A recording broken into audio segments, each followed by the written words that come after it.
Hi Vibrant Souls, welcome or welcome back to the channel if you are new here. This is Vibrant Soul Tarot, and if you are returning, hello again, so happy to see you. So today's pick a card reading, we are going to be asking about the person on your mind, and we are going to be asking what is the truth of how they feel about you and seeing what comes up with that. So all of the messages surrounding that. So if this is something that you are interested in, you have found the right place. I do want to say it's going to be an in-depth one. Well, actually, I can pretty much say at this point that like all my readings are kind of on the longer side and the in-depth type of readings. So if you need to save the video for later to come back, that's fine. Do whatever you got to do. Also, sometimes if you feel like you want to get like a pen and paper or open your notes app or whatever it is that you would use to jot down specific information, you can do that as well for each reading, because they do tend to have a lot of messages in them and a lot of different information. So sometimes it can feel like a little information overload. So if you want to just siphon out what messages you feel are for you, what stands out for you, or you want to write down whatever and you can come back to it later too, do that as well. Now, you don't have to do any of that either. You can just be here and watch the reading as you would, and that's perfectly fine too. Those are just little pieces of advice for some of you. But enough of that. Let's go ahead and get into the pile selections so then we can get into your reading. I'm excited. So we're going to start here with pile number one. Pile number one for the tarot deck, we have the Tarot in Wonderland deck. It's an Alice in Wonderland themed tarot. And for the crystal, we have this blue aragonite. And I want to show you all sides of this. Hopefully you can see it clearly so you can get little peeks of the color. You can look at it, feel the energy.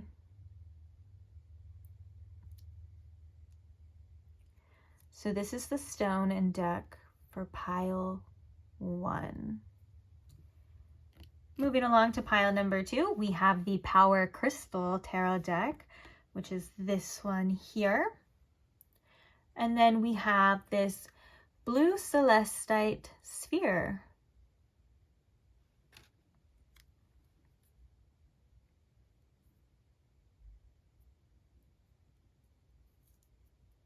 That is the crystal and the tarot for pile two. Now, last but not least, we have pile number three. We have this Onyx Geode. And for the tarot, we have the Love Tarot deck. So this is the Stone and Tarot for pile three. I really like the back of this one. It looks like psychedelic. All right. So take your time in choosing your pile if you need to. You can pause the video here. If you feel drawn to multiple piles very strongly, feel free to check them out. There may be multiple different messages in there about the truth of this person's feelings for you. That's normal too. Other than that, if you have any questions, feel free to check the description box for additional information. If you're wondering the names of any of the decks that will be used, that will be posted in there. There's also a little part for your channeled song, which is just an additional song for each reading. You can check that out if you would like as well. It's just, like I said, an additional, I meant to say an additional message, not an additional song to the reading though. And you can decipher what that means to you. Sometimes the channeled songs can be like our feelings. It could be their feelings. It just depends. So I would just go off of how you feel. Maybe it won't even resonate with you. It doesn't have to fit as well. And if you don't even feel called to check it out, then I wouldn't either. Basically, a point to a lot of this is just trust yourself. Do whatever you feel like. You don't have to put too much pressure on it. At the end of the day, these are general readings too, so take them with a grain of salt. Always trust how you feel, what you think you know, over what somebody else says, okay? You know your situation best, you know yourself best. So on that note, I think that's a great note to leave it on. We're going to start the reading. So I can't wait to see you guys at whatever pile or piles you've chosen. But I'll see you there. Bye.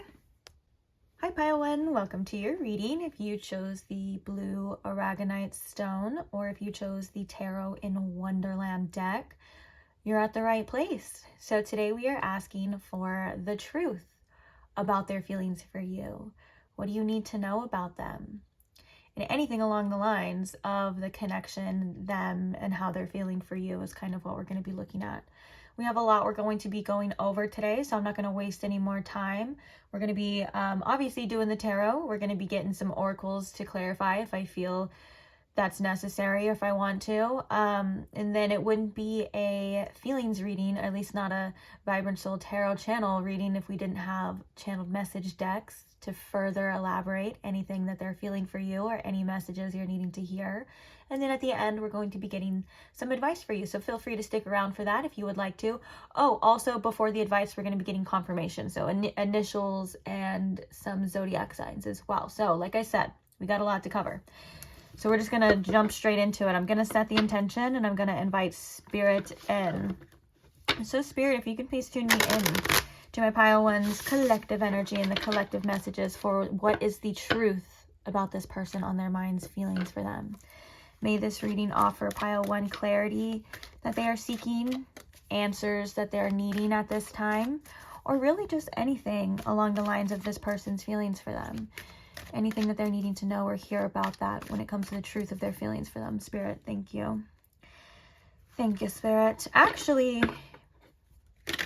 I'm just realizing I didn't even do this on purpose. The stone that you chose is directly correlated to the throat chakra and the heart chakra. So that kind of makes me think of, you know, the truth of what's on their heart for you.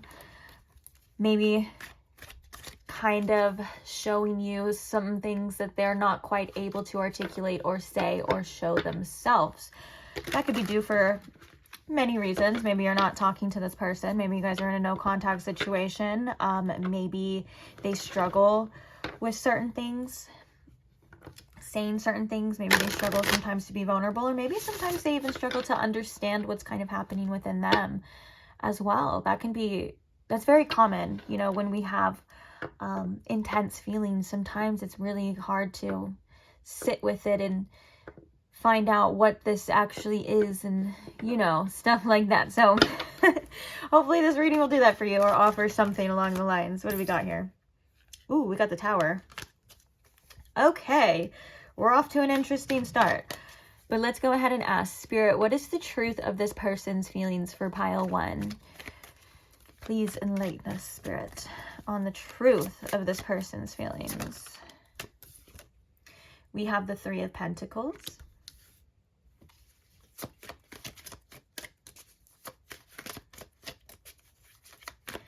What is the truth of this person's feelings? We have the Ace of Wands.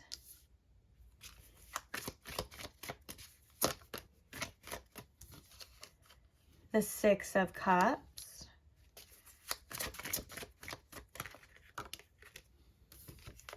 And the Queen of Pentacles. Oh, we have the Magician that almost wanted to come out as well. So clarifying the Three of Pentacles here. We have the Four of Cups. Clarifying the Ace of Wands.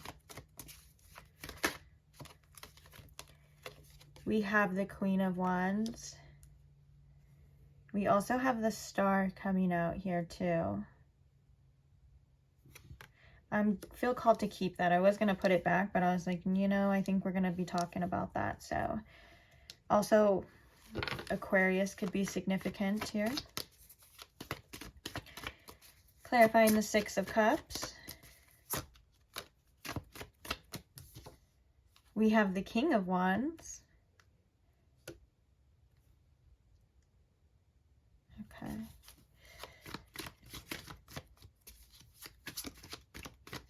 And clarifying the Queen of Pentacles here.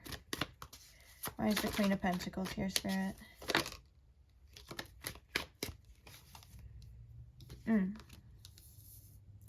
We have the Seven of Swords and the Queen of Swords here.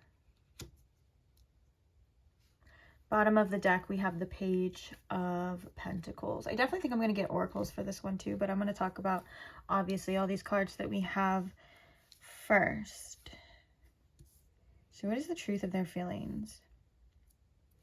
For some of you, if you are in a separation with this person, the Three of Pentacles and the Four of Cups is definitely saying that they feel as though there's like a missed opportunity here, or it feels like if you're not in their life, there's definitely something lacking.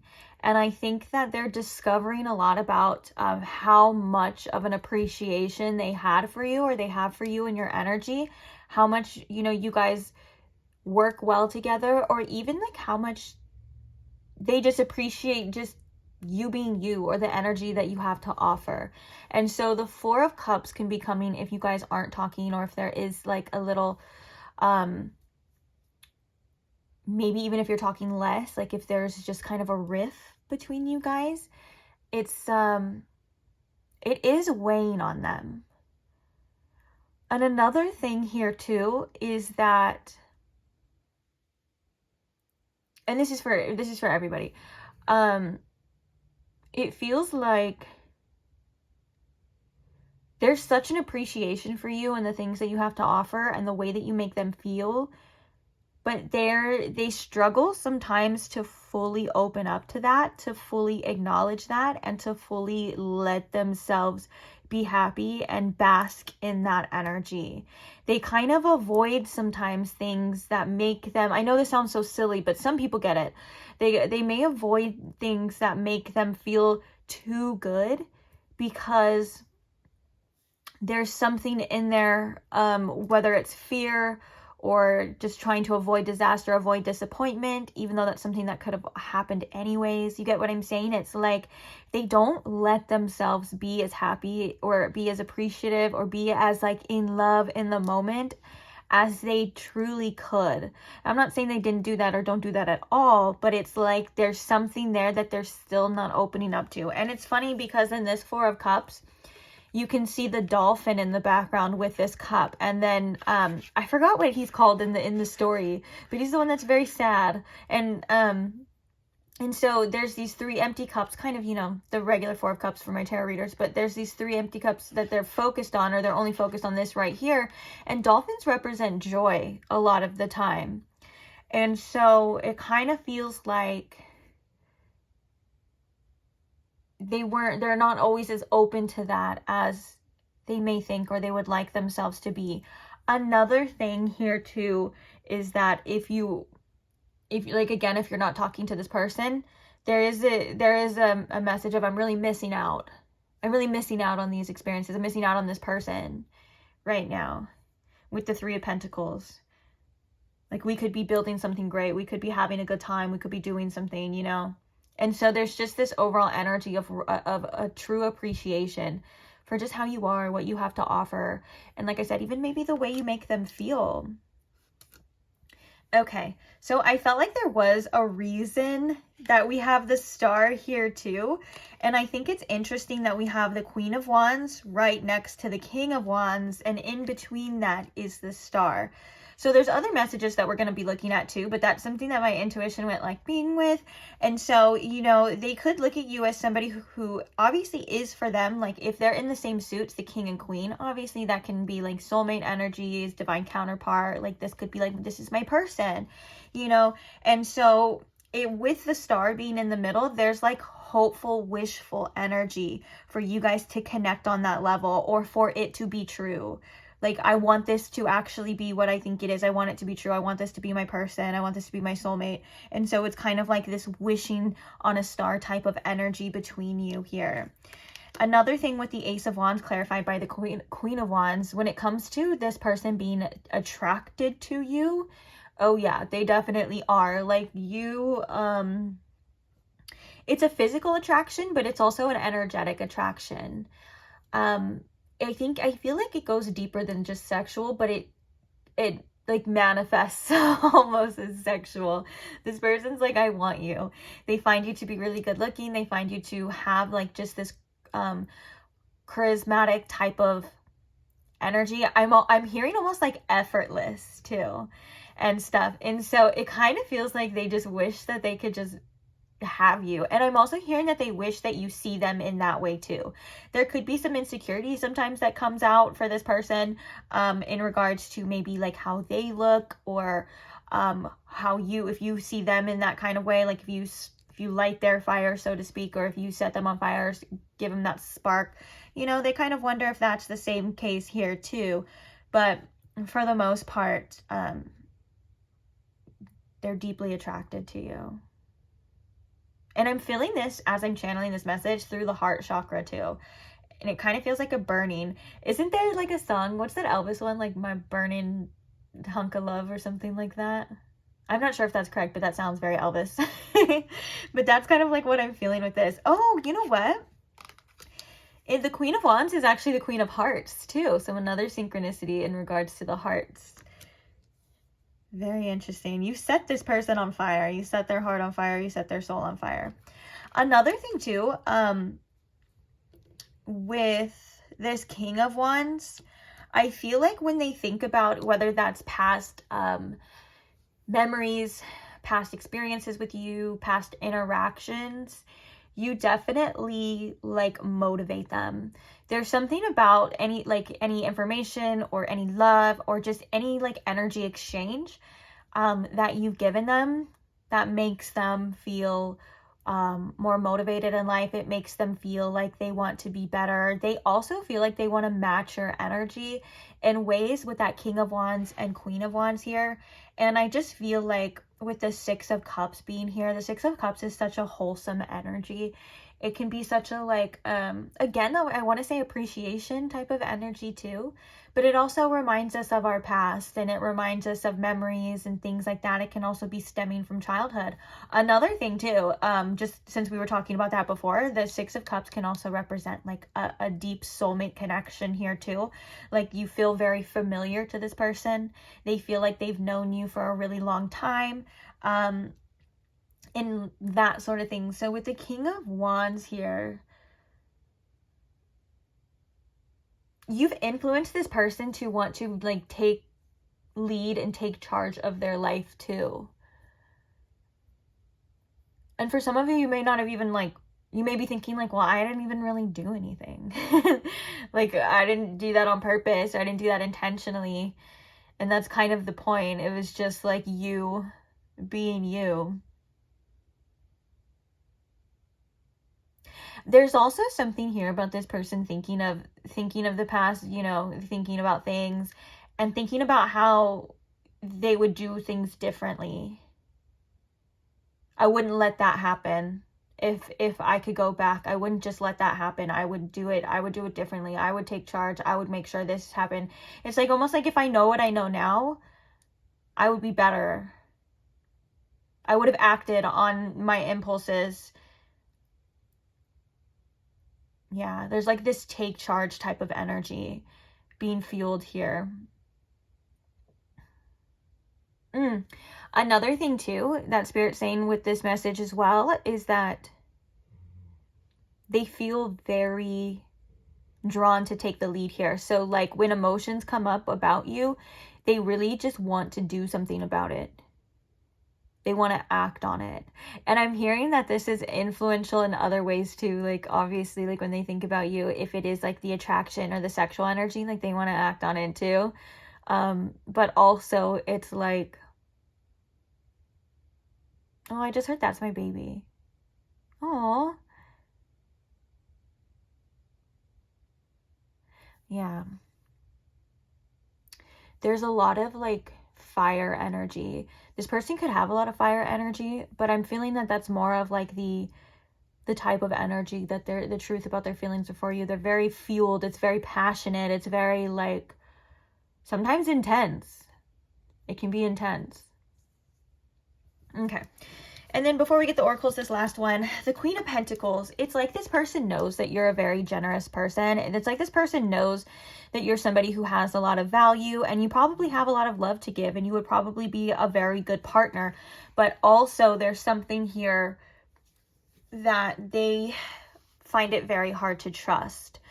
It's like they feel or are very scared about being deceived here. With the Queen of Swords and the Seven of Swords, it's like they see you as this person. They see you like, all the things that I was just talking about. They see you as that type of person. But at the same time, they're like, hold up. Can I trust that though? Is that the truth? are you hiding something from me? Is there this whole different side to you that I don't know, to where like you're going to be like, it's almost like they fear you putting on this front and like all of a sudden like the rug getting ripped out from under them, and then them finding out like your mask would somehow come off. I don't want to say this is true, this is just fears and feelings, but your mask would somehow slip off and they would see that you've been like deceitful this whole time, you've been doing like the worst of the worst and stuff. That is something that they genuinely feel. Not that it's true, but it's a fear, and so they have problems trusting. They may have problems like showing up 100% authentically because of this. They may hold themselves or held themselves back. Another thing here too is that if, and this is again a general reading, so just take what resonates, if they did something that betrayed your trust, or there was something here where the trust was broken and they may have had to see a different side of you, they still look at you in that light of like somebody who is very generous and things like that. So if you're worried, like for example, like say this person did something and you had to lay down the law, so to speak, or you had to set firm boundaries, or you had to act cold to this person in for reasons obviously to protect yourself and because, you know, your own reasons, and if you're worried about them thinking of you as that, like this cold-hearted person and stuff like that, that's not the truth. They still see you as the person that, you know, you presented yourself to be before. They still see you as somebody who has high value of yourself and is very generous and warm and like almost like nurturing in a way with this Queen of Pentacles. So that's kind of coming through to say like that's not how they see you. They know that you know, you may have had to show that side of you for your own reasons. Like they understand that too. Very interesting. The Page of Pentacles being at the bottom of the deck does signify that you've made this person grow a lot, or they're in the process of this like growth. They feel like you've challenged them and possibly opened their eyes to certain things about themselves when it comes to their own development here. And I'm hearing that they're realizing what's important and what's not important to them. Not even just in relationships, but in life in general. Okay. What can you tell us, Spirit? Oh, we have the 7th house at the bottom of the deck, which is the house of relationships. And then as I cut it, we have the 3rd house too, which is the house of communication, close-knit circles. The 3rd house can also be about like short-term travel and stuff like that. So maybe this person has been wanting to like drive to you, or that could just be something specific as well. But the 7th house is our relationships. Oh, popping out, we have Vesta. If the message, and oh, we have Venus at the bottom of the deck too. But I was gonna say, if the message about this person feeling very passionate for you, about you like lighting a fire within them wasn't prominent enough, it's definitely coming through with Vesta. There's Vesta in another deck too, which is like Hearth, and I think it has a heart on fire, and that seems to be like a reoccurring symbol here. Interesting. We have Venus and Capricorn underneath. The Venus just shows that there is that feelings. And then I want to say again, this is a repeating again, so I'm sorry for those of you that don't like that, but I feel as though that this is repeating because it's like very prominent. With this Venus card, there's an appreciation for your beauty, appreciation for your love, appreciation just for your energy in general. And that's the message that I was really getting with that 3 of Pentacles. And then so if they are kind of faced with that, they're like, how could I not see that? How did I not see that? How did I not allow myself to like appreciate it or feel it, you know, when it was time? What is the truth about their feelings for pile 1, Spirit? Pallas Athena. We have a lot of asteroids coming out here. Let's get one more. The truth about their feelings for you right now with the Palace Athena is they're really thinking. They're thinking about what to do here. They may have like, or be feeling like they want to have a like some sort of plan drawn out.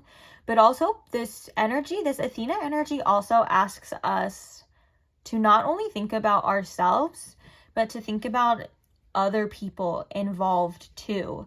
And that could have been a perspective shift that you're really opening this person up to. Like normally that they're usually just worried about themselves, what's going on with themselves, how they feel and stuff like that. But there's something very important here about them opening up and actually realizing and thinking like, wait, there's somebody else that's involved in this too. Like, it's not just my feelings on the line. It's pile ones too. They're liable too. For some of you, this person could be having like some sort of like this empathy bomb, I want to say, like opening up. Oh, we have full moon at the bottom too, which is like revealing something, heightened emotions and things like that. But like there's just something about their empathy when it comes to whether you or other people too. I don't really think it's mostly other people, but I think that they're thinking about things in ways that they haven't, whether that's in a really long time or really ever.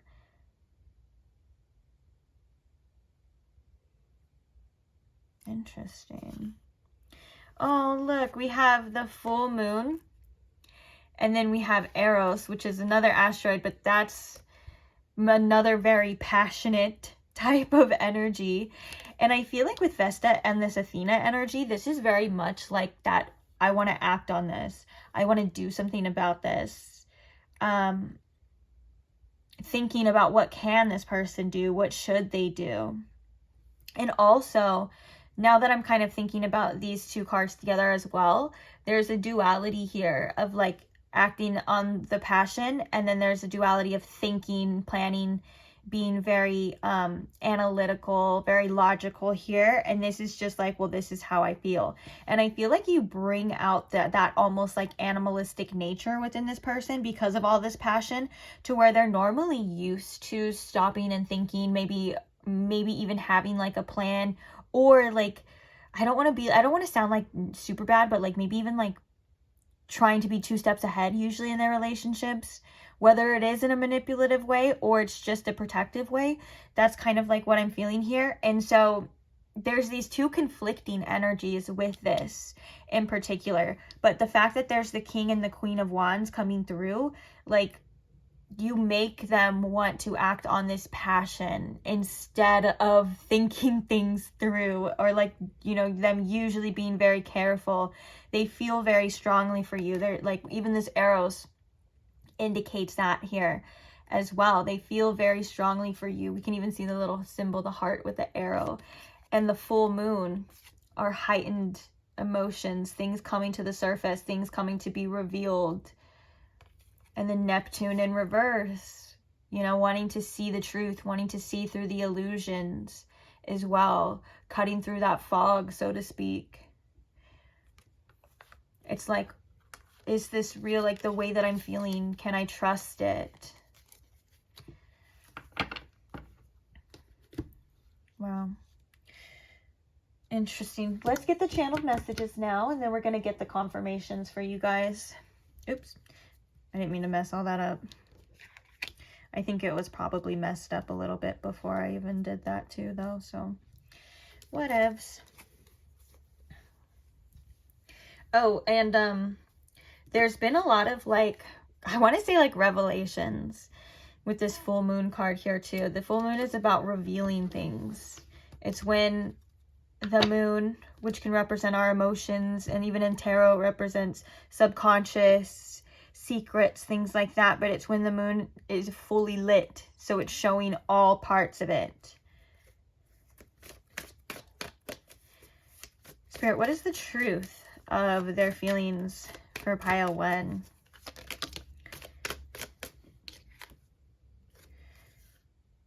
We have I love your lips.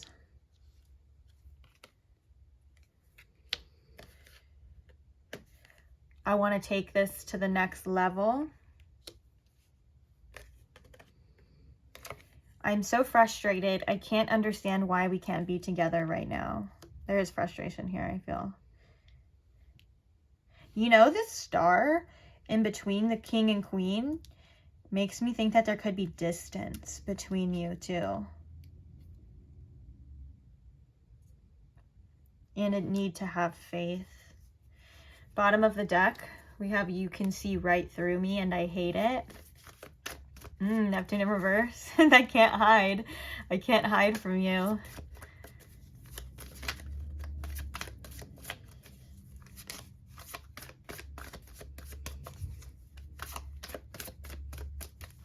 Okay, let's get one more from this deck and then we'll hop on to the other deck so you can see all the messages, all the truth. Okay, I feel called, so it's cut, so this, bear with me. Bottom here, we have I adore you. That was kind of peeking through, but that's not the bottom of the deck. It was just cut. The one that popped over is I don't care what other people think anymore. I want you. Yeah, that I want you feels so like that passion. And it's maybe not even really necessarily about what other people think. It's like, they're like, I don't care about all of this. I don't care about anything going on with them. They're like, oh, the one thing that I know and I am certain of is that they do want you and that there is a strong desire here for you. Although they get very clouded by all of the other BS, but that's something that they know for sure. Speaking of that, we have I feel so confused at the bottom.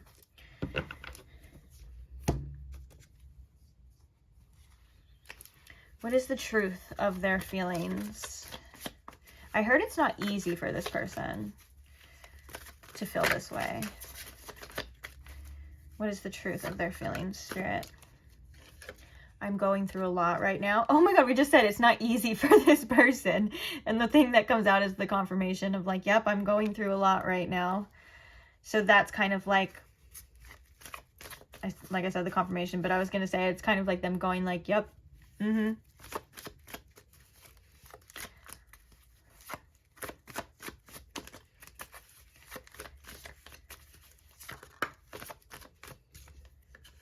You are always on my mind.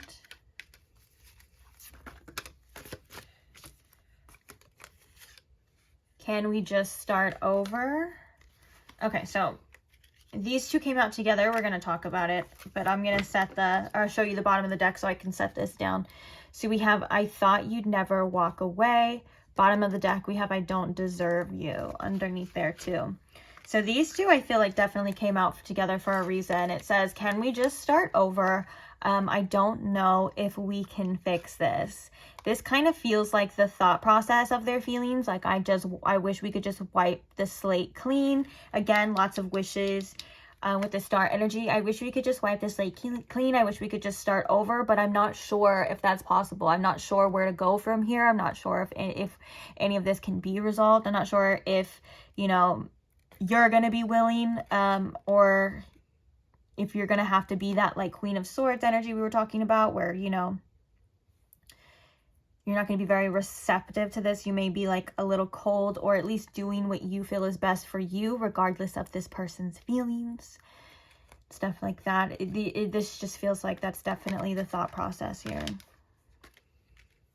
Okay.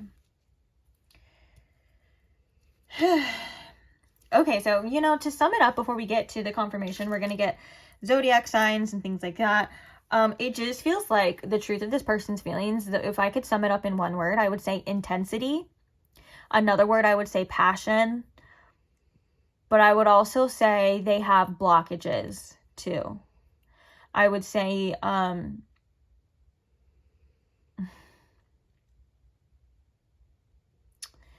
yeah.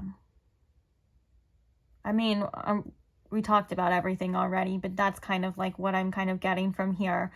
There's a hell of a lot of passion and desire here for you, though.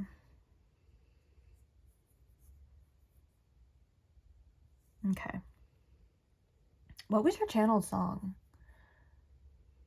Oh my God, it was Kill Bill by SZA. that actually makes a lot of sense for this whole entire reading. Okay, so if you are new here, I post the channeled songs in the description box, kind of like an additional message, so feel free to check it out. If you're familiar with that song, then you probably understand like the intensity of the lyrics and what they're feeling. Almost like crimes of passion.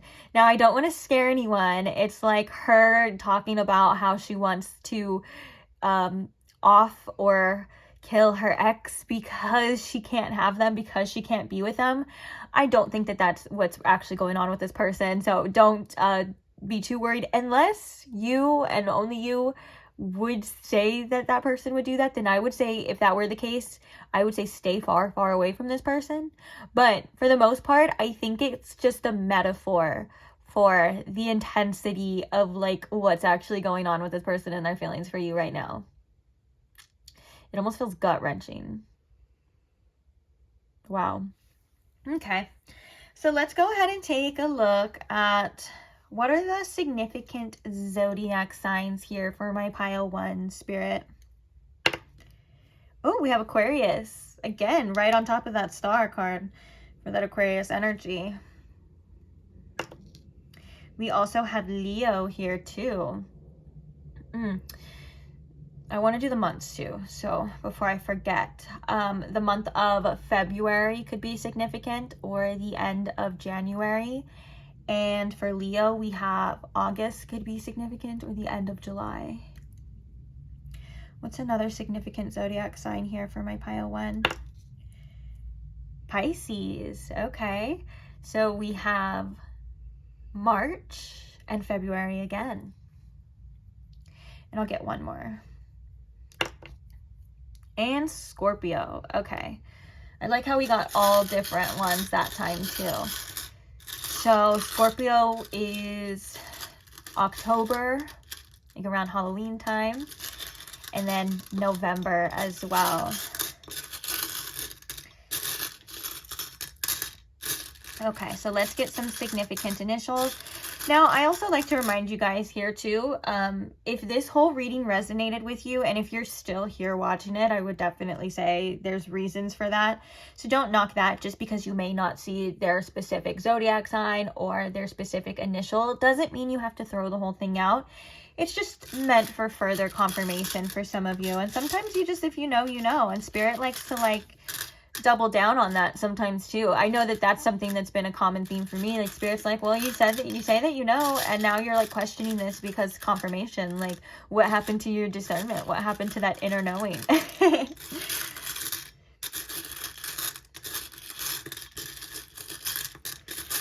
Okay, I'm trying to mix these up as best as I can. That's probably like, okay, I'm not mature enough for B and J to be directly. I'm not mature enough. I'm so sorry for B and J to be directly like that. That makes me think of BJ's oral sex blowjobs. But with all the passion here, I wouldn't doubt it. Like, I'm sure this person does have fantasies about you, and that's natural, and there's nothing wrong with that. I just, like I said, sometimes I'm just not mature enough, and that's okay too. Also, MJ underneath too. Oh, B was right on top of M. So for some of you, maybe there's like a baby mama. But MJ, that could be an initial. That also makes me think of Michael Jackson. Maybe like Michael Jackson could be significant. Who knows? So we have a B. Like I said, we have an M and a J. We also have a Y. We have an N, and I kind of felt like getting more too.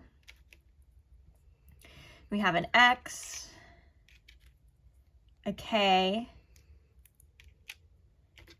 an E, and a W. E and W, like ew.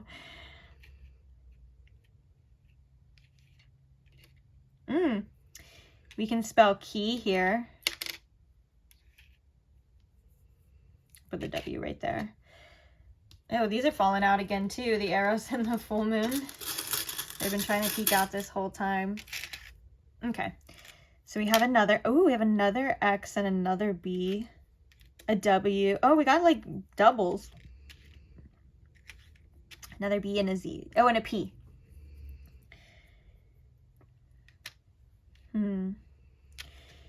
BP kind of makes me think sometimes like bipolar. That doesn't mean that this person has to have like BPD or like be diagnosed. Like that could, maybe that could just be like saying that their mood changes, or maybe like ups and downs, hot and cold. I'm looking to see what else we got here. We have new, N-E-W.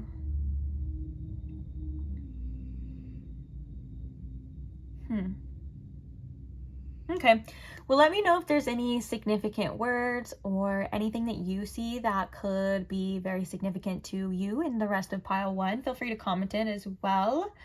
But we're going to move on to your advice now and see what the message is for you. I'm bringing back an old deck, an oldie but goodie that I honestly love. So if you're an OG to the channel, or maybe recently seen videos from like a year or 2 ago, you'll remember this deck, because I used the life out of it. Okay, I definitely got my money's worth in this deck, and I'm using it again.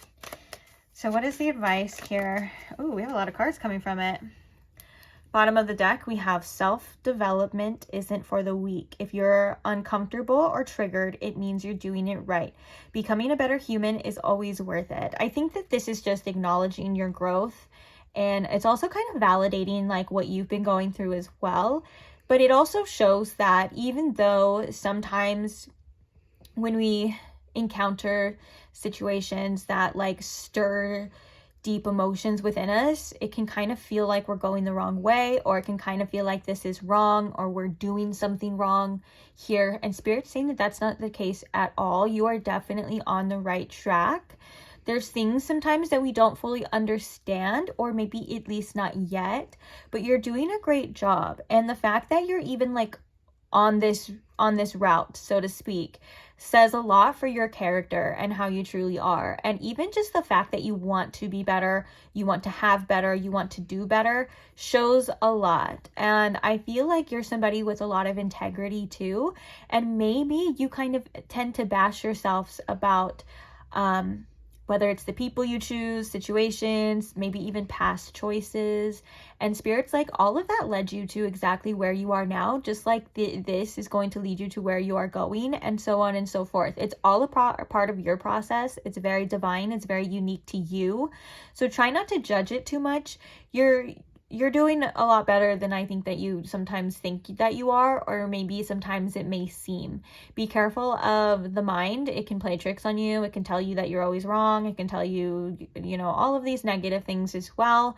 Try to redirect that in a way that you can see the positive side of things.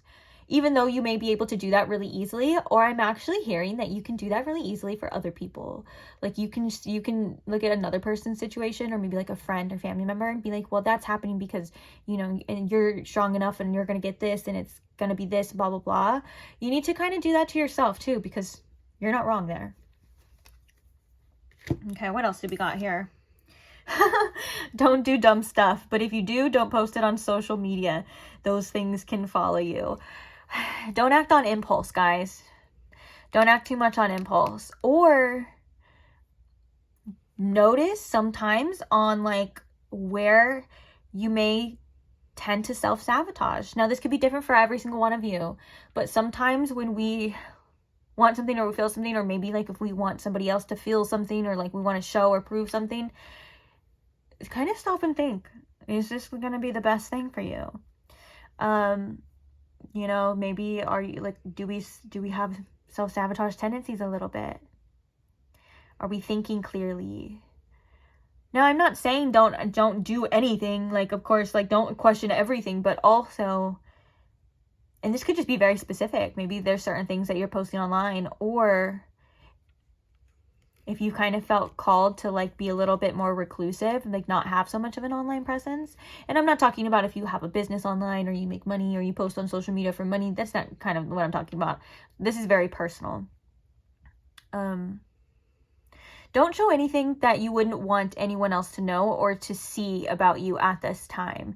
You have the power sometimes to control the narrative about yourself, and sometimes you don't have to show every single thing, because maybe not every single person on there wants the best for you. This kind of makes me think of Evil Eye a little bit too. Protect yourself, protect your knowledge. Don't share anything more than you feel like you have to. That's okay. You don't owe anyone else anything. If you feel like sharing things with this person or somebody, then do that. But also, and make sure that you're doing that with trusted sources here too. Okay, we have they broke your heart. It hurts. It's awful. You will get through it. Oh, pile 1.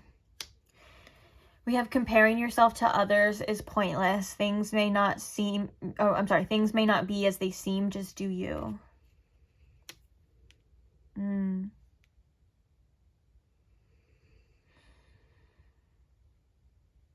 There's a lot of healing happening right now.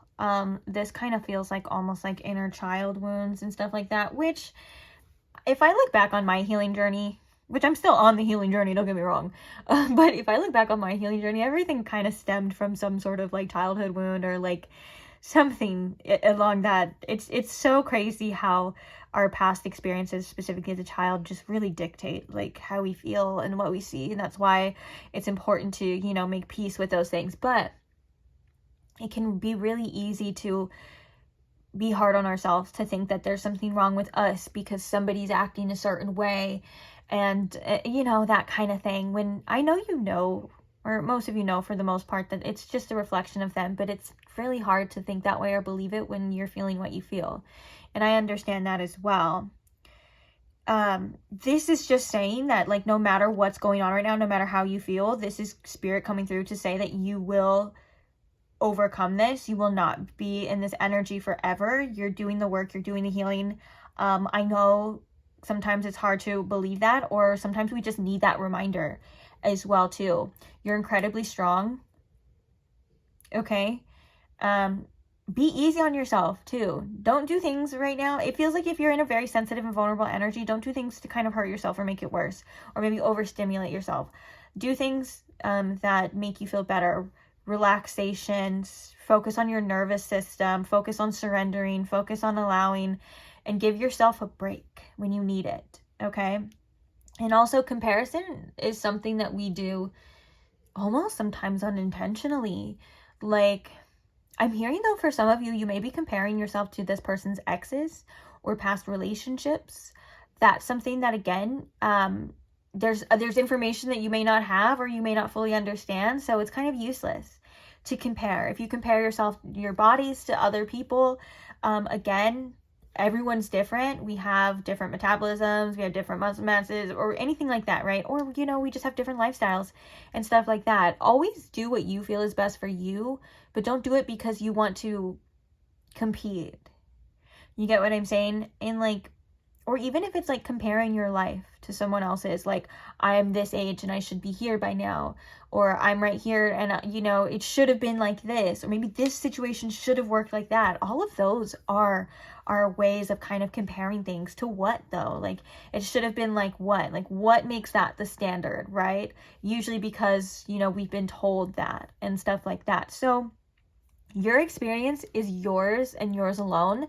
Everyone's experience can be as unique as, yes, we have similarities. Yes, this is a collective reading, so like, of course, they just come together. But at the same time, no one right now is you and feels the way that you do, or has seen what you've seen, has gone what you've gone through, has been raised. You know what I'm saying? Like, there's all of these different factors and variables that make your situation just as unique as the next person's, and so on and so forth. So I think that this is just a reminder that comparison is really quite useless. It's just our mind's way sometimes of bullying us unintentionally, or it's our mind's way of trying to see a threat. What's wrong with me because I'm not like this? You know what I'm saying? But really, you're just you, and that is so beautiful, and that's what makes you you. And we can see that this person has been affected by you and your uniqueness in many ways, and that's something that other people can't copy and other people can't duplicate either. So if you find yourself comparing yourself to you know, how other people are and stuff like that, remember that you have something of value too. Okay? And I feel like this is just a reminder. Sometimes we just need that, specifically when we're feeling down in the dumps, specifically when things don't go as planned, when things aren't reflecting back to us like what we truly believe we deserve and things like that. These are good reminders to know that that's not the full out truth, right? Of like who we are, what we deserve and stuff like that. And you deserve the world, and you deserve somebody, you know, that's going to make you feel like you deserve the world.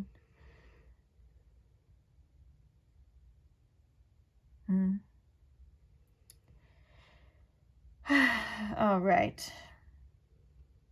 I feel like we needed that moment of silence. I don't know why. But I feel like I'm going to go and ground. I was going to say detox. Maybe for some of you, if that's what you feel like you need to do too, you need to shut off the screens and you kind of need a detox.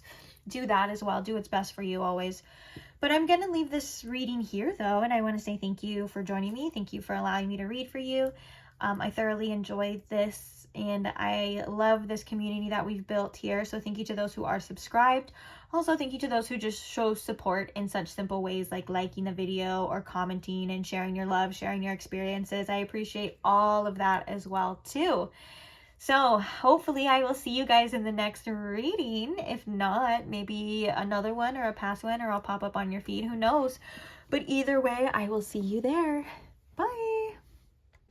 Hi Pile 2, welcome to your reading. If you chose the Power Crystal Tarot deck or the Celestite Sphere, which I did give your crystal a little seat here so it wouldn't roll away on us during the reading. But if you chose any of these two options, or you just chose Pile 2 because you felt drawn to Pile 2, you're at the right place. So welcome. I hope you guys are relaxed and open to receiving some messages today.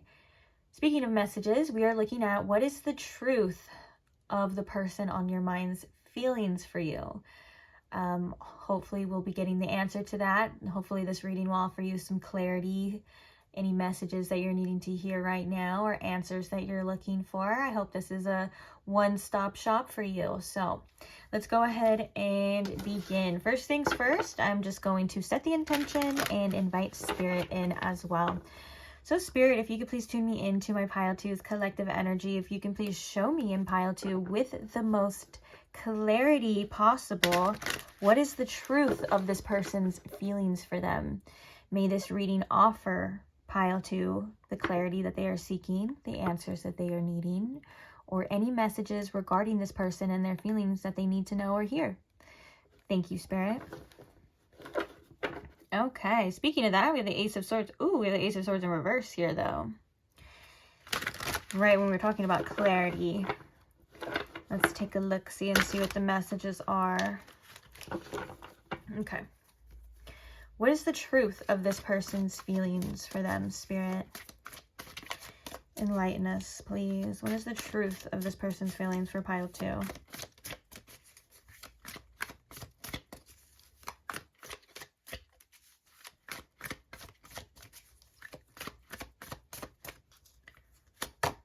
We have the Emperor. We have Aries energy. That could be significant.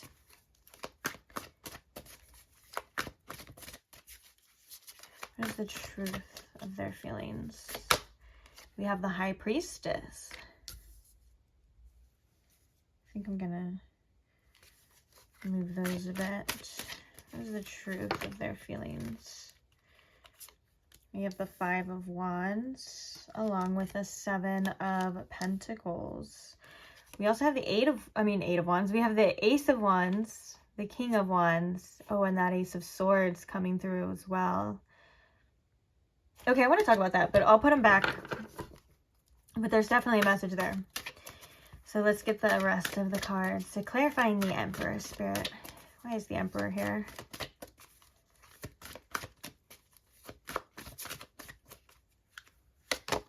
We have the Two of Cups.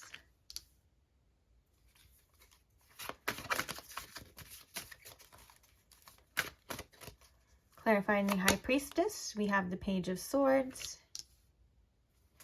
Clarifying the Five of Wands.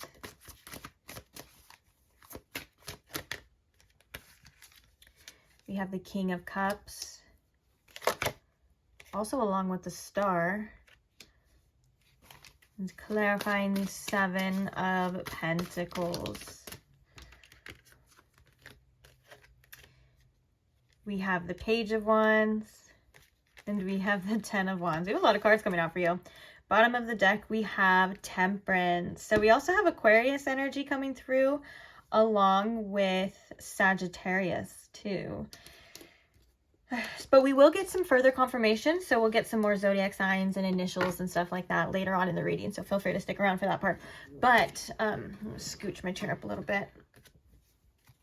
The message here with the King of Wands, the Ace of Wands, and then that Ace of Swords, I feel like, first of all, I do want to say there is so much fire energy and wand energy, so this person has quite a lot of passion here for you, but it kind of feels like with the Ace of Wands and the Ace of Swords with the King of Wands, this person's like, do I act on impulse with this situation? It's like they want to act on impulse here, but then they also have kind of like been withholding this energy because they're wanting more answers. They may be seeking some sort of clarity for you. Also, this person could be very, I just heard indecisive, ooh, but this person could be wanting to like reach out. Like the Ace of Swords in reverse could be like a breakthrough in communication. So like could be wanting to tell you something, could be wanting to send you a message, just wanting you to hear the truth of their feelings. But they may be a little bit hesitant on saying it. It's like this is the inspiration of the action. The King of Wands is representing like them wanting to take charge in this. But with the Ace of Swords in reverse, it's like it hasn't happened yet. They haven't said it yet. They haven't done it yet. And it could be like kind of still up in the air for them, if that makes sense. I'm just gonna, yeah, we have the King of Swords there too. Along with, where was it? The King of Cups. That is kind of like head versus heart. Analytical versus like how I feel. What do I think of the situation? Stuff like that. But with the Temperance card coming at the bottom of the deck, we also have Death underneath there. So Scorpio is coming through too. I let go and I embrace new beginnings. I find clarity through calm. Whew, especially with this Five of Wands, it kind of feels like this person at this time could be taking a little bit of space for themselves to really figure out like what they should do, what they want, and how they truly feel, because there is a lot of intensity here. I'm not gonna lie. Now, the Emperor being the first card coming through and clarified by the Two of Cups, I think that, speaking of inspiration, you've really inspired this person to want to be better, to want to be that person in the relationship that you need, that you can rely on. And I think sometimes they waver in, are they that person? Can I step up to the plate here for pile 2? Can I be that person that pile 2 needs me to be? I want a relationship here with that, but it's going to take a hell of a lot of maturing. It's going to take me stepping up, and whether it's like saying no to certain urges, letting go of old lifestyles, or basically just being the person that you can rely on. I think that this person's not normally used to doing that. They may be used to normally relying on themselves, or they don't like to have other people having to rely on them. But the connection here with you seems to be a bit undeniable, and it kind of seems like you're forcing this person to grow. You're forcing this person to mature. You're forcing this person to look at themselves in ways here too. Although they definitely here still have their doubts with the Seven of Pentacles. Seven of Pentacles is kind of like, I want to put more effort into this. I know it's going to take work. I know it's going to be hard. And then you kind of have to decide without knowing what the end result's going to be. You get what I'm saying? And I think that this person finds that difficult here, but they still have those urges to pull through, to want to keep pushing forward.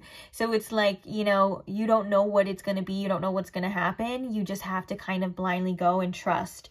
And that's why we have this star here with the King of Cups and the Five of Wands. The Five of Wands is like, I'm feeling very conflicted sometimes with this situation. I think this person goes back and forth here. And I think that it kind of all comes down to what the future is going to be. And I think that with the Emperor being the first card, what this person is realizing is that they need to take charge. They need to do something. They need to step up in ways. And so it kind of feels like, especially with this Death underneath too, like the old ways or the old things, there's a lot of old things in this person that are quite literally dying or need to die in order to be you know, who they feel like they should be, or who you need, or who they would like to be in a relationship. I'm hearing from spirit that this person, like logically, they know a lot of things. They maybe they talk the talk and stuff like that. But when it comes to walking the walk and actually experience it and actually doing it, that's where the kind of like hesitation and the trouble kind of begins. And they're like, I know I can do this, or I want this, and I got this, and blah, blah, blah. But then it's like, when it comes down to the actual action or doing it, they're like, whoa, this is kind of more than I thought it was going to be, or this wasn't as easy as I thought it was going to be, or it's more challenging, or there's more things. I just heard hiccups, maybe hiccups coming up and stuff like that. And it makes them kind of waver a little bit. So they're kind of feeling like they need strength here, especially with this Emperor card. They feel like they need to step up their game. And they're realizing that this relationship is probably one that's going to take a lot of, not even just emotional maturity, but just maturity in general, to do what you say, to stand by your word, to, you know, get through the tough times and stuff like that without running or anything like that, or self-sabotage, things like that. So quite interesting. Did we have 2 cards here? No. Okay. So we have the High Priestess, which is all about, you know, trying to follow your intuition. I even love how the High Priestess, like the third eye here, is projecting onto this this Emperor energy. So it's like they feel like they know what they need to do here. With the Page of Swords, though, they still feel like they want more information. They still feel like they need to learn something here about the situation, even though their intuition is saying like, no, you know, like you have the answers, you know what it is. But like logically, they're like, well, I need proof and stuff like that. Another thing with the Page of Swords, though, and that Ace of Swords, their intuition could be telling them to reach out to you, to have a conversation with you, and to be mature, to be maybe even like humble, and to come to you in an energy of just maturity. Maturity seems to be a theme here. I know I've repeated that. But yeah, it's like definitely a theme. And with the Two of Cups here, I want to say too that they're pretty much aware that they know that this is a beautiful connection, that you and them could probably do great things together. You know, there's a lot of love between you, and there's whether it's compatibility too, like they feel very connected to you in that way. It even says, I'm worthy of the deepest kind of love. They're pretty much aware of what this connection is capable of. And that's why I think that with this Emperor energy, they're starting to take it very seriously here. And they're starting to actually realize like, whoa, like this is actually going to require me to, again, step it up. Those seem to be another theme: stepping it up, leveling up, maturing, growth. So yeah, we have the King of Cups, and we have the Star, and we have the Five of Wands.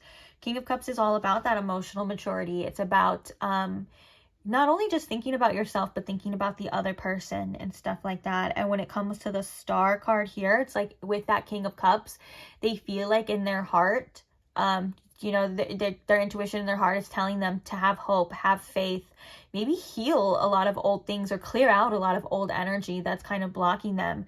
But this is something that it doesn't necessarily come natural to this person. And with the Five of Wands being that conflicted energy, a lot of it is again about the future. The Five of Wands and the Seven of Pentacles both kind of say like, I don't know what it's going to be, what should I do? And I think that with the King of Cups coming through, they're feeling like the maturity is putting that conflict to the side, those triggers, all of those things, and just hoping for the best anyways. And that's something that can be quite challenging to this person, but they feel like they want to do that. They feel like this situation and this connection between you and them is very significant. And I want to say that that you are important to this person, whether you feel like it or not. It's coming through very clear that they do see you as somebody who, I was going to say a light too. They see you as somebody who is very important, but not just, it's hard to put into words. And I think that that's this person's energy. I just heard that you do mean the world to this person, but it's like hard for them to get it out, to say these things. And it's even coming through in this energy here too.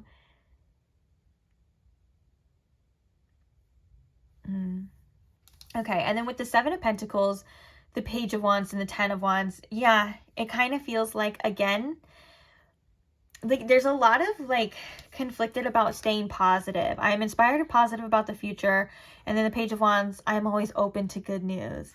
The Ten of Wands is a lot of baggage, right? It's really hard and overwhelming to stay as optimistic as they really want to be here. It's like they want to let this Page of Wands energy completely go through and them just be like optimistic, hopeful, go in that direction, almost like that childlike wonder, that childlike care, like before you've gotten hurt, before all of, you know, you go through all of these tough things that tend to weigh you down.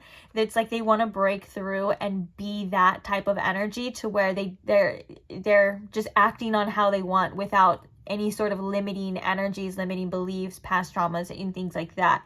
And so with the Seven of Pentacles, if it's not moving in the direction, or maybe it's not fast enough, or maybe there's like a pause here between you and them, this is something that they are contemplating and trying to, it almost kind of feels like with this Five of Wands too, like battle with here.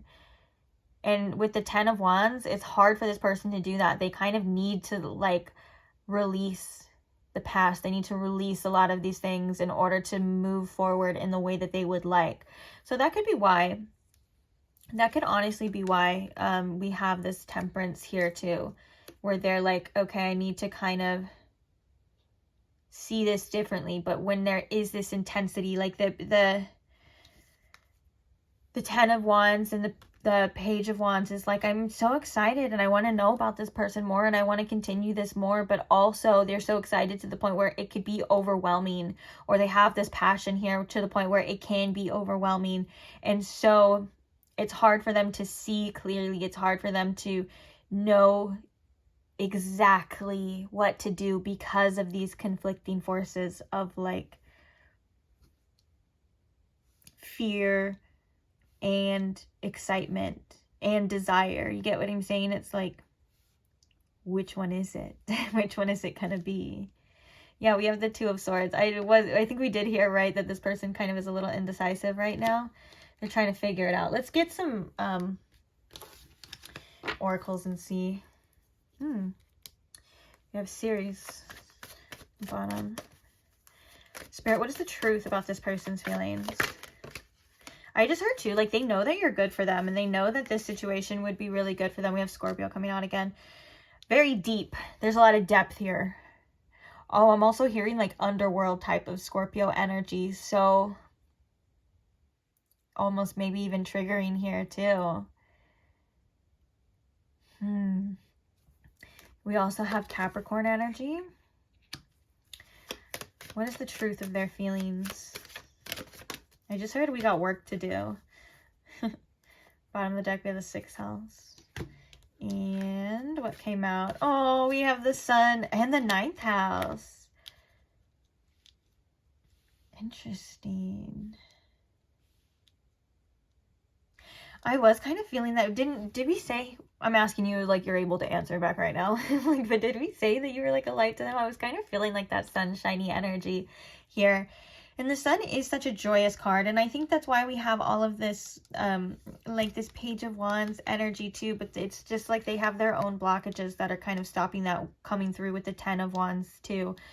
I want to say there's a lot of depth with this Scorpio energy, the truth of their feelings for you. So they go deeper than surface level for sure, but you're making this person travel to places unknown within them where they're starting to realize they do have healing to do. You know, they do want to come up out of this, and they may be even going through their own transformations because of this.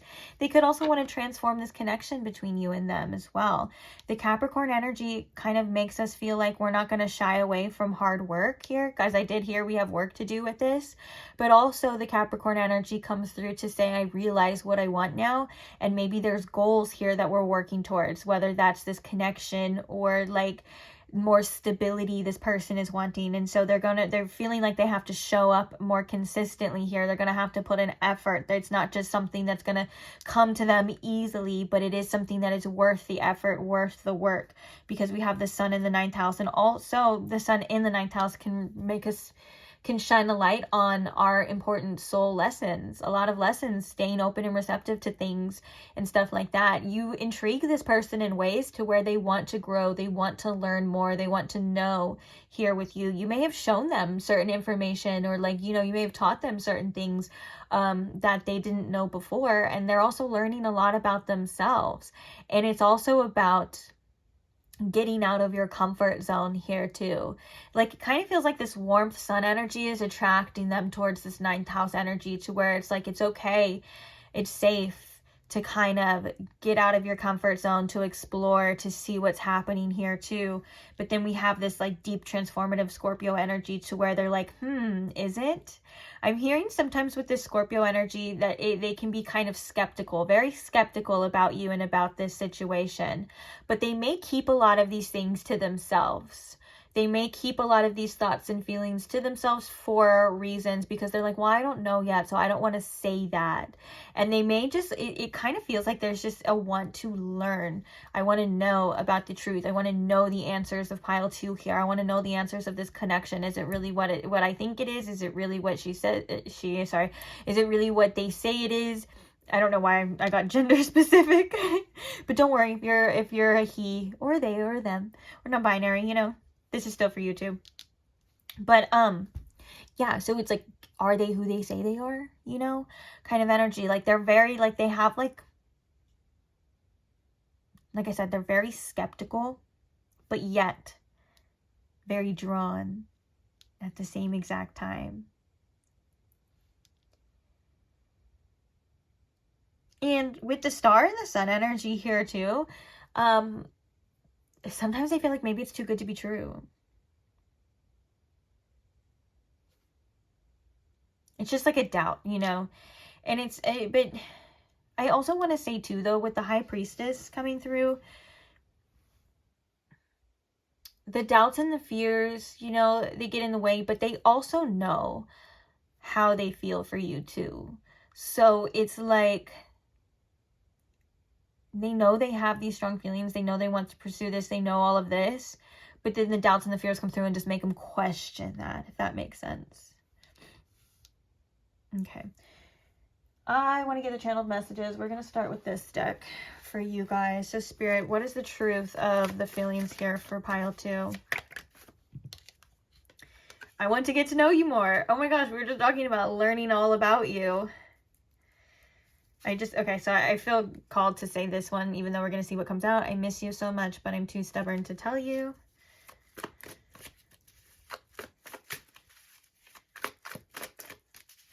And I feel like with this oh my god, I was going to say 9 of Wands. Why do I keep saying random tarot cards?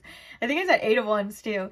With this 9th house energy, it's definitely, the situation is drawing them out to, figure some things out, to learn some things about you. Like we said before, getting out of their comfort zone, going beyond, what they're normally used to, what they're normally comfortable with, and learning more and learning about it and finding the answers and figuring it out, especially with that Page of Swords and that High Priestess. Like, they're very curious.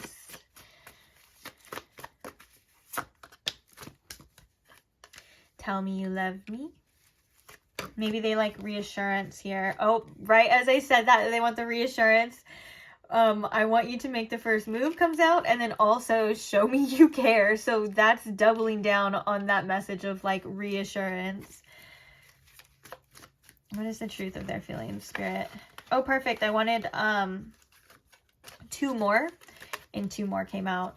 So bottom of the deck, we have, I'm not good at the emotional stuff. That is kind of something that's been challenging them. We saw that message as well with the King of Cups, and then also like the maturing. We can see that there's a need to, step up the game emotionally as well for this situation, because they know you're going to require that, and they know the situation has so much depth to it that it's not just a shallow, everyday, like, connection, you know, they're like, they need to show up in ways that maybe cause them to be a little uncomfortable, that, like I said, that they're not used to. Speaking of that, we have, I can't be the person you need to be. I'm going to put that right on top of that Emperor energy, because in the beginning, remember, they were like questioning that. They were like, I know I need to step up to, you know, be deserving, to be worthy, and have these things for this connection. Like, it's requiring this part of me. And they have their doubts of, well, can I do that? Can I be that person that you need me to be? I think that was literally the message. So with this, it kind of just makes us think again. There's the doubts. I don't know if I can do that. I don't know what it's going to be. And they may just be trying to convince themselves this stuff too, to kind of ease the pressure, is what I'm getting. And then we have that passionate energy. You turn me on with everything you do. This person is very attracted to you. Very, very attracted to you. So I think that may fuel, I think that's coming up because that may fuel like some of the want here too. I'm just looking at this space and I'm like, let's just get one more to fill this space. I don't know. And then we're going to grab the other channeled message deck to get even more. Okay, so Spirit, give us one more message from this deck on what is the truth of how this person feels.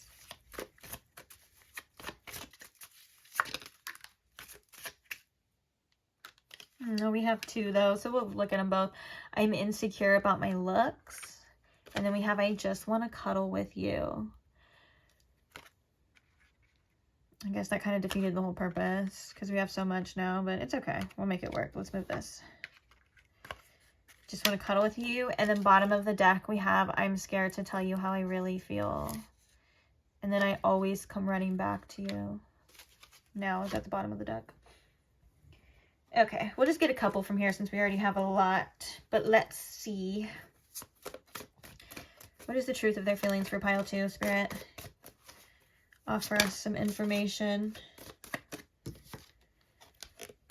From the moment I saw you, I knew you were the one. It's instant. It was like an instant connection here with you. Whether they saw you, like a picture of you, like whether it was a dating website or they saw you in person, like there was just something there that instantly they were like, I need to know more about this person. I need to figure them out. I need to make this person mine. It could have been obviously instant attraction. That's always a part of it too, right? Attraction is important when it comes to the very beginning. That's usually what draws you in. But I also heard too, like I knew there was something very special about you. So we have, I'm coming back to you. I'm going to reach out to you soon. And then we have, I'm emotionally abusive, and it says narcissist. Now, is this person actually a narcissist? I'm going to leave that up to you, but probably not. I think that the message with this specifically is that they may try to use tactics to get your attention, or use tactics to maybe, like, I don't want to say get a rise out of you, but like they want to know that you feel something. And so they may not act on that in the most maturest ways. And they really want to know that you're into them, or like for, you know, like kind of like how you would think like sometimes a narcissist is always like their ego is fed through other people's wants and stuff like that. When it comes to you, they really want to know, you know, that you're really into them and like all that stuff. You know what I'm saying? So this is a tricky word, and it's something that gets used in, it gets used a lot, overly in like, you know, readings and stuff like that. Like everyone, you know, who maybe wasn't the best person, people are like, this person's a narcissist, but are they actually diagnosed as a narcissist? You know, that depends.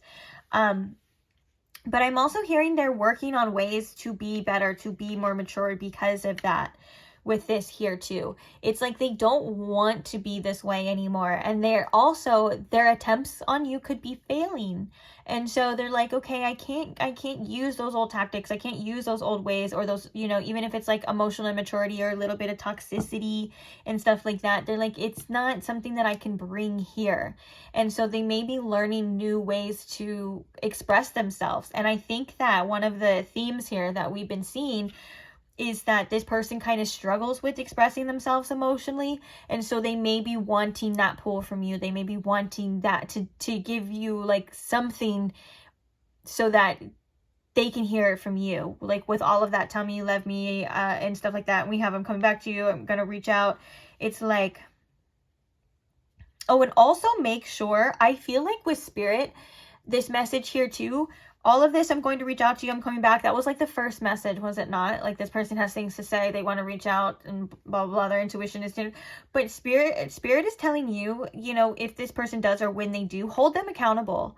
Hold them accountable to what they want. Be very direct with this person. Make them give you the answers that you need, and also be, you know, use your intuition and be susceptible to their behaviors and vice versa and stuff like that. But it's like, make this person be accountable for either what they're doing, if they're like playing like little games and stuff like that, just bring it to their attention and see how they react, see what happens.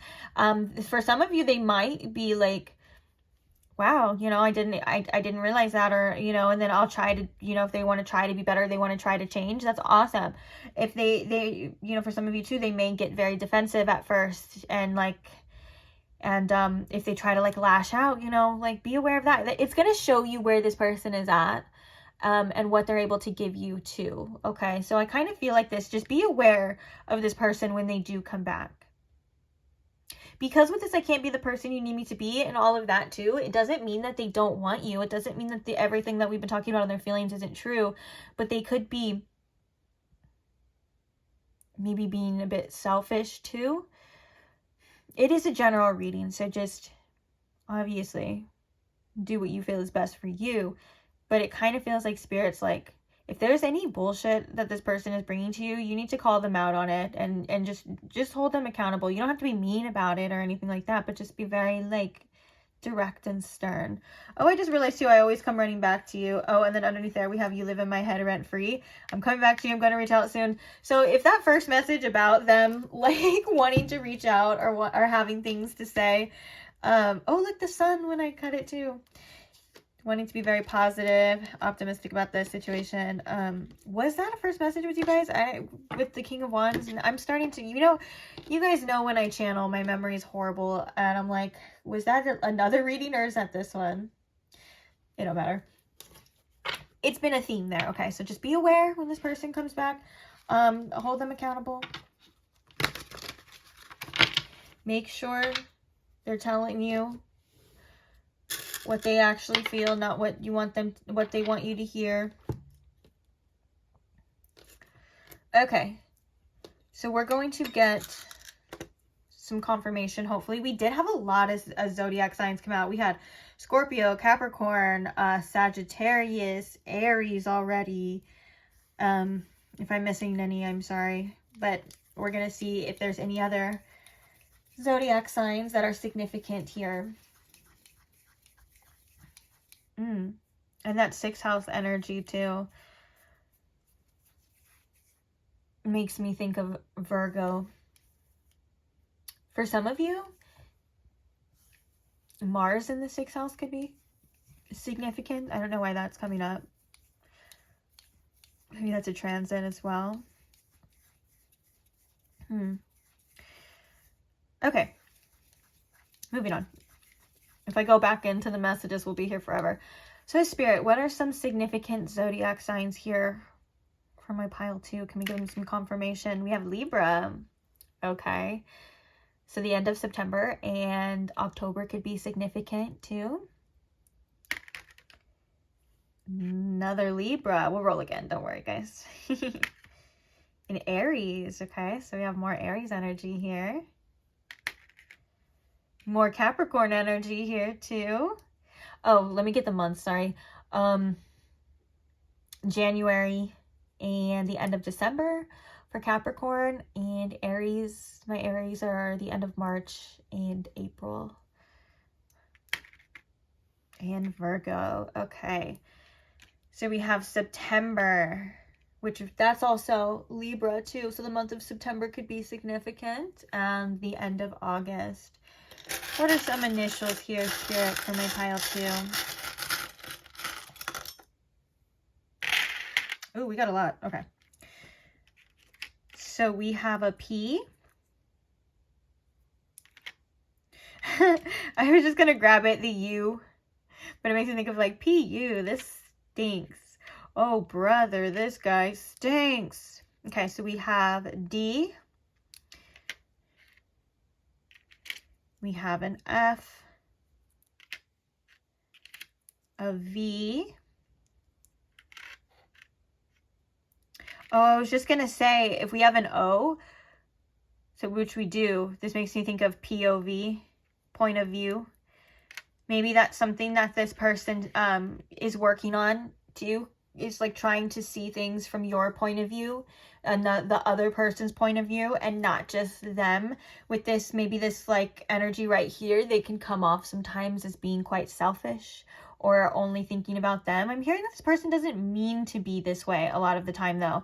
That's the thing. It's like they don't mean to be that way. It can come off as that too.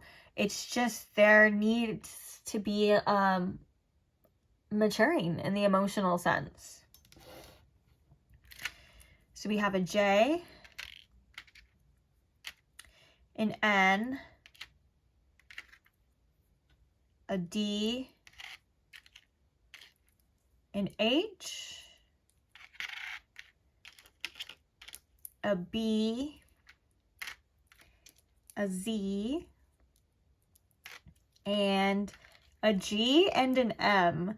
That always makes me think of good morning. So maybe for some of you, you may get a good morning text one of these days from that. Could be like that. I'm going to reach out to you. I'm coming back. I always coming back. They may do it in a form of a good morning text, or maybe in the morning, depending on obviously your situation. But those are the initials there. So. And also, I do like to say, pretty much every time we do it now, if this reading resonated and you're still here, I would assume that it did. And there's things that you were meant to hear, right? And so even if you don't get maybe the person's initial or their zodiac sign, that's okay. That it's just meant to be an extra form of confirmation for some of you. But always use your discernment. You know, and also maybe if you're like, no, this reading didn't resonate, but then you see something, if that's how you feel, that's how you feel, you know.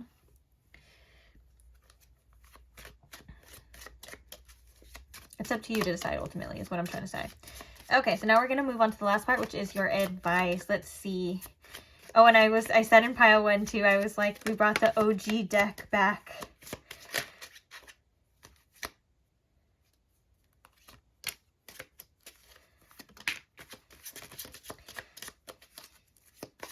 Okay. Let's see. Ooh. Bottom of the deck, we have speak up, express your wants and needs now.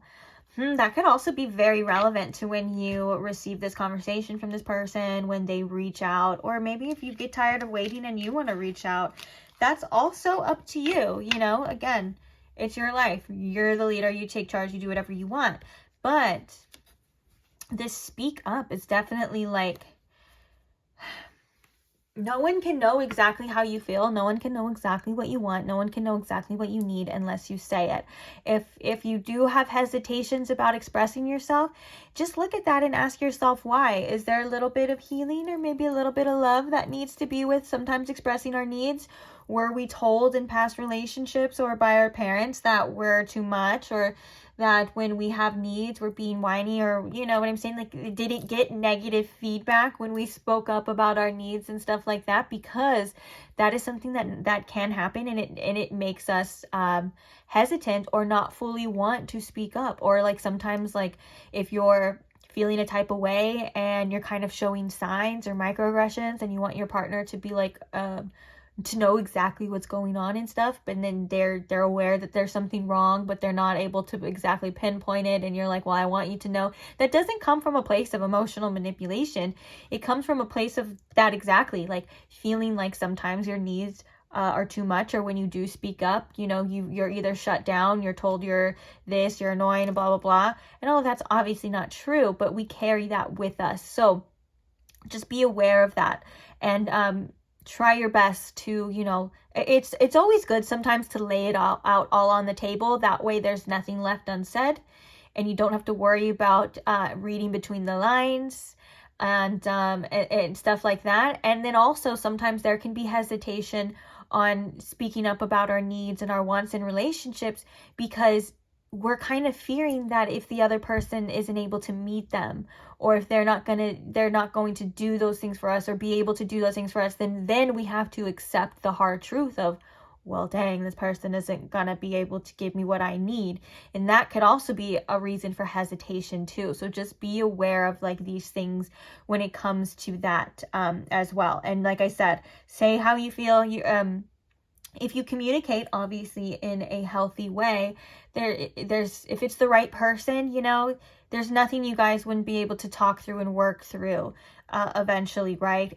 If it's not the way, if it's not that case all the time, or if this person reacts negatively, or they you know, they're not able to reciprocate that mature, you know, talking about your feelings type of energy, then it just kind of, that's a sign as well. Well, maybe this person isn't where you need them to be here. And that was kind of a theme here as well.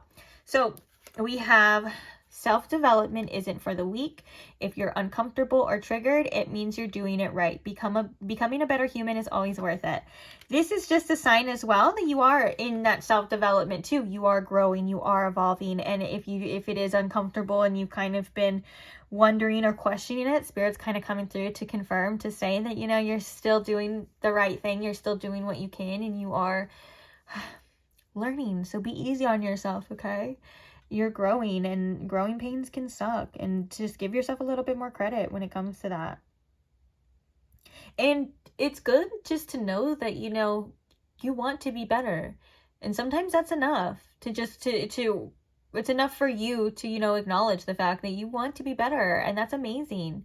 Whether or not it comes easy or hard, or you know, you're successful the first time around or the millionth time around, just the wonder desire just shows so much, and it shows like how beautiful your soul actually really is. And you want better for yourself too, which Spirit is emphasizing too. So, you know, give yourself a little pat on the back for that. Another thing is, okay, so this reminds me of a piece of advice I heard probably not that long ago. It says, get over yourself, be of service, give back, make the world better. Sometimes we get so caught up in our own issues and our own mind that it can start weighing on us and affect our mental health. And there was a quote that was like, when you're feeling anxious and you're feeling depressed sometimes, and I'm not talking about if you have like a diagnosed disorder, just like, you know, the days where it's a little tougher. But if you're feeling anxious, you're feeling depressed, you're feeling worried, you're thinking about yourself too much. And a big relief, or like to relieve that ailment, at least for the moment, is just to go out that day, to not think about yourself and to think about others, and maybe to do something of service for others, you know, to help out something. Oh, as I'm filming this, it is the holidays too. So there's lots of like charities, there's lots of things, which reminds me, I need to remind people about the charity I have in my description box about giving back and granting wishes for kids in foster care and stuff like that. But just little things like that make us feel so much better. It reminds us that the world is so much bigger, and there's obviously people you know, with worse problems sometimes than we have. So it can also bring a sense of gratitude and thankfulness to our situations, and it kind of eases us and reminds us that this situation, this feeling, this mindset, this person, it's not all that there is. And so I think that this is kind of just a reminder to do other things, to get back out there and stuff like that. Sometimes we do focus way too much on our problems and the things that we have going on, and there's it's just a simple shift of perspective. And this is something that we can all hear like all the time, or at least once a while too, myself included. Okay. And so we have let go of the grudge. You don't have to excuse or forget the actions, but forgiveness brings peace. Take back your power. There's a couple different messages here for this pile. Well, first of all, sometimes when we hold on to these heavy emotions and we're so angry, and it's, you know, it's normal, because sometimes there's things we don't understand, or we don't understand why a person would do this, or why something would happen because we wouldn't do that, or, you know, vice versa. But sometimes, again, there is a bigger picture that we're not quite able to see. And it's just like, if there is like resentments or heavy energy, not saying that you have to accept them in a way that like, oh, I deserve that and blah, blah, blah, because that's not true either. But it's like kind of just accepting that it's happening and try your best to make peace with the situation for yourself. Like, you can do it in a selfish way too. Like, you can do it because I deserve to have peace. Okay, so that's the first message. The other message here too is, now with all of this talking about reaching out, I'm going to reach out to you, I always come running back, blah, blah, blah. Even if you decide to speak up, it says, I want you to make the first move. Like, of course that would ease this person because they wouldn't have to do that. But if you want this situation to move forward, if you want to pursue a future with this person, which you have the choice, I'm not saying what is right or what is wrong, you can leave that up to you. And you know, and also from another perspective too, there is no right or wrong when it comes to your choices. There's learning, there's experiences and stuff like that. Although if you keep doing things that you know you shouldn't, or that are going to cause you harm and stuff like that, then obviously, you know, you may be making the wrong choice. But there's a reason though why you continue to make that choice. So everything has its own reasons. But back to my point, if you choose to continue this and want a future, it's not going to work out with both of you guys holding these grudges or having these resentments and holding on to these tough feelings. It causes more conflict later on. You know what I'm saying? So it's like, you kind of have to decide, are you able to accept and forgive these things and clear the air and clear it in order to move on and to have the situation that you want? Because if not, if you're bringing this with you, it's just going to worsen. It's going to cause more problems and vice versa. And that could be for that person too. You get what I'm saying? So it's just something to bring to your awareness when it comes to that. Like, and you don't have to know all the answers now. It's just a question to ask yourself, because it's going to need it's going to need something, you know what I'm saying? And so you decide what that is. If you can't, if you feel like there's things that are unforgivable and like you don't want to pursue this anymore, you know, you may have to accept that. If you can, you know, you're just going to have to work through. And this could also be about talking about it too, like talking about it with them, trying not to get, okay, so this is where that emotional maturity, where it is going to be needed. Probably on both sides, but like when it comes to a healthy relationship, one of the things that you have to learn is to not be so defensive when you're getting criticism. And so if you're not able to talk about things without this person getting very defensive, and like maybe like the initial defensive, of course, you know, is fine, but then like coming back and wanting to, because sometimes that wound at first can be like, ooh, you just stabbed me there, you know, and they could react. But then if they want to come back, but if it's every single time, like if you try to talk about problems with this person and they get very defensive and they're not able to hear open, that's something as well too. It's just all of these things to take into consideration, sometimes to be aware of it. There's a lot more than just how we feel and stuff like that. It takes character, it takes maturity, it takes you know, like not being defensive and stuff like that. And these are things too that even like the most maturest of people still struggle with. Relationships are that, and there's a reason why these love readings here are so healing too, because connections and relationships are quite literally the things that I think challenge us the most when it comes to our inner development and our inner growth, right? They're like direct mirrors for us. And like it says, self-development is not for the weak. And like I said, even the most mature of people still like struggle with this, you know? It's just how you handle it. It's how you can recover from conflict. It's how you can grow together. It's how you can work through it, and how you can change certain things, you know, when the time comes. And then also there's the whole other side about, you know, the compatibility and enjoying each other and the love and stuff like that too. But it's more or less on like how you deal with these things, because it's inevitable for every single person. There's no perfect situation. There's no perfect relationship. There's no perfect person, right? But we find people that we're able to work through, you know, the tough times with, and be able to build, and that in turn actually creates the foundation for a solid relationship too. If you guys are able to handle the conflict, if you guys are able to reconstruct, grow from it, then you create almost like a confidence in both of you that this relationship could be indestructible. Like, no matter what, it's not the fearing of conflict, it's not the fearing of speaking up, it's knowing that when it arises, you guys can overcome. And that's what true growth and like true relationships really are all about. And when you need that long-term stability too, okay? So just things to keep in mind is kind of what this feels like. But I'm going to leave this reading here though, pile 2. Thank you guys so much for staying. Thank you so much for being here. Thank you so much for allowing me to read for you. It's always a pleasure. It's always a gift. And thank you to those who are subscribed, who join this community and want to be a part of it, want to see more readings. I love you guys so much. Also, and I couldn't do it without you, thank you to those who support the channel too by just liking the video. It's just such a quick way to show appreciation. It's just giving it a little like, or that new YouTube feature I think is like hyping it or something like that. Thank you to those who do that. And thank you to those who comment too and share your experiences and share your story, and aren't afraid to, you know, put your guys' self out there, and because you unknowingly probably help a bunch of other people too. And of course, thank you to those who comment all the love and support for me. I would be lying if I didn't love that too. But yeah, I just like to show my appreciation for you guys. So hopefully I'll see you guys in the next reading or in the future, or maybe I'll pop up on your timeline. But either way, like I said, I just hope I see you there. Bye!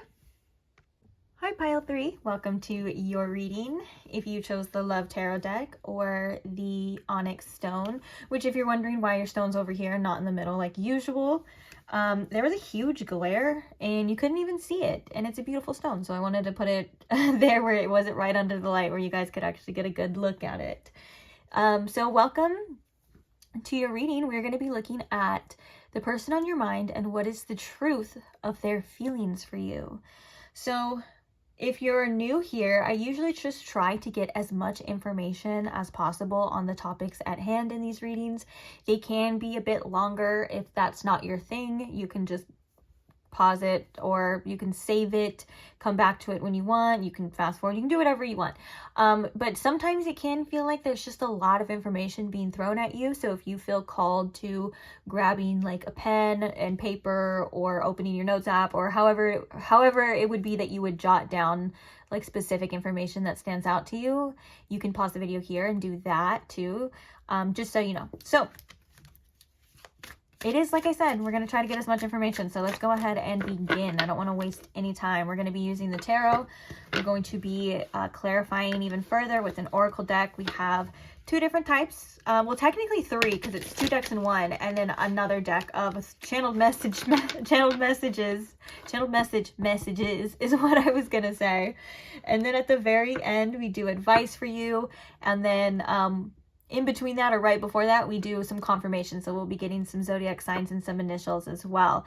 So yeah, it is what it sounds like, okay? It's a hefty reading. It's a big boy. So like I said, if you need to save it for later, I'm warning you now. If you want to grab something to write some stuff down, you can do that too. But we're going to begin.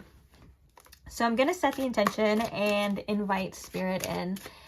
Spirit, if you could please tune me into my pile 3's collective energy and the collective messages. If you can please show me in pile 3 with the most clarity here, what is the truth of this person on their mind's feelings for them? What do they need to know about this person, about the situation, or the connection? May this reading offer pile 3 the clarity that they are seeking, any answers that they are needing at this time, or just any messages that they are also needing at this time in regards to this person and this situation. Thank you, Spirit. Okay, let's go. So what is the truth of their feelings for you, pile 3? Oops.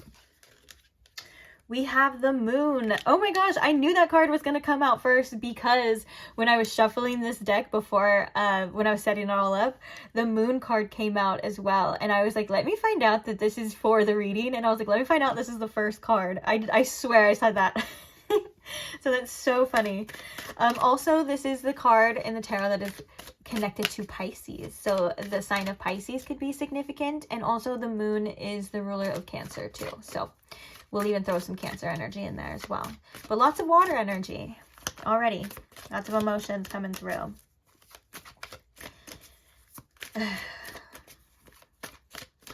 What is the truth of their feelings? We have the 10 of Pentacles. What is the truth of their feelings? The 4 of Cups. What is the truth of their feelings? We have Justice. Okay. We also have Libra coming through. The zodiac sign of Libra. So clarifying the Moon card here. What is the Moon card here, Spirit? We have the 10 of Cups.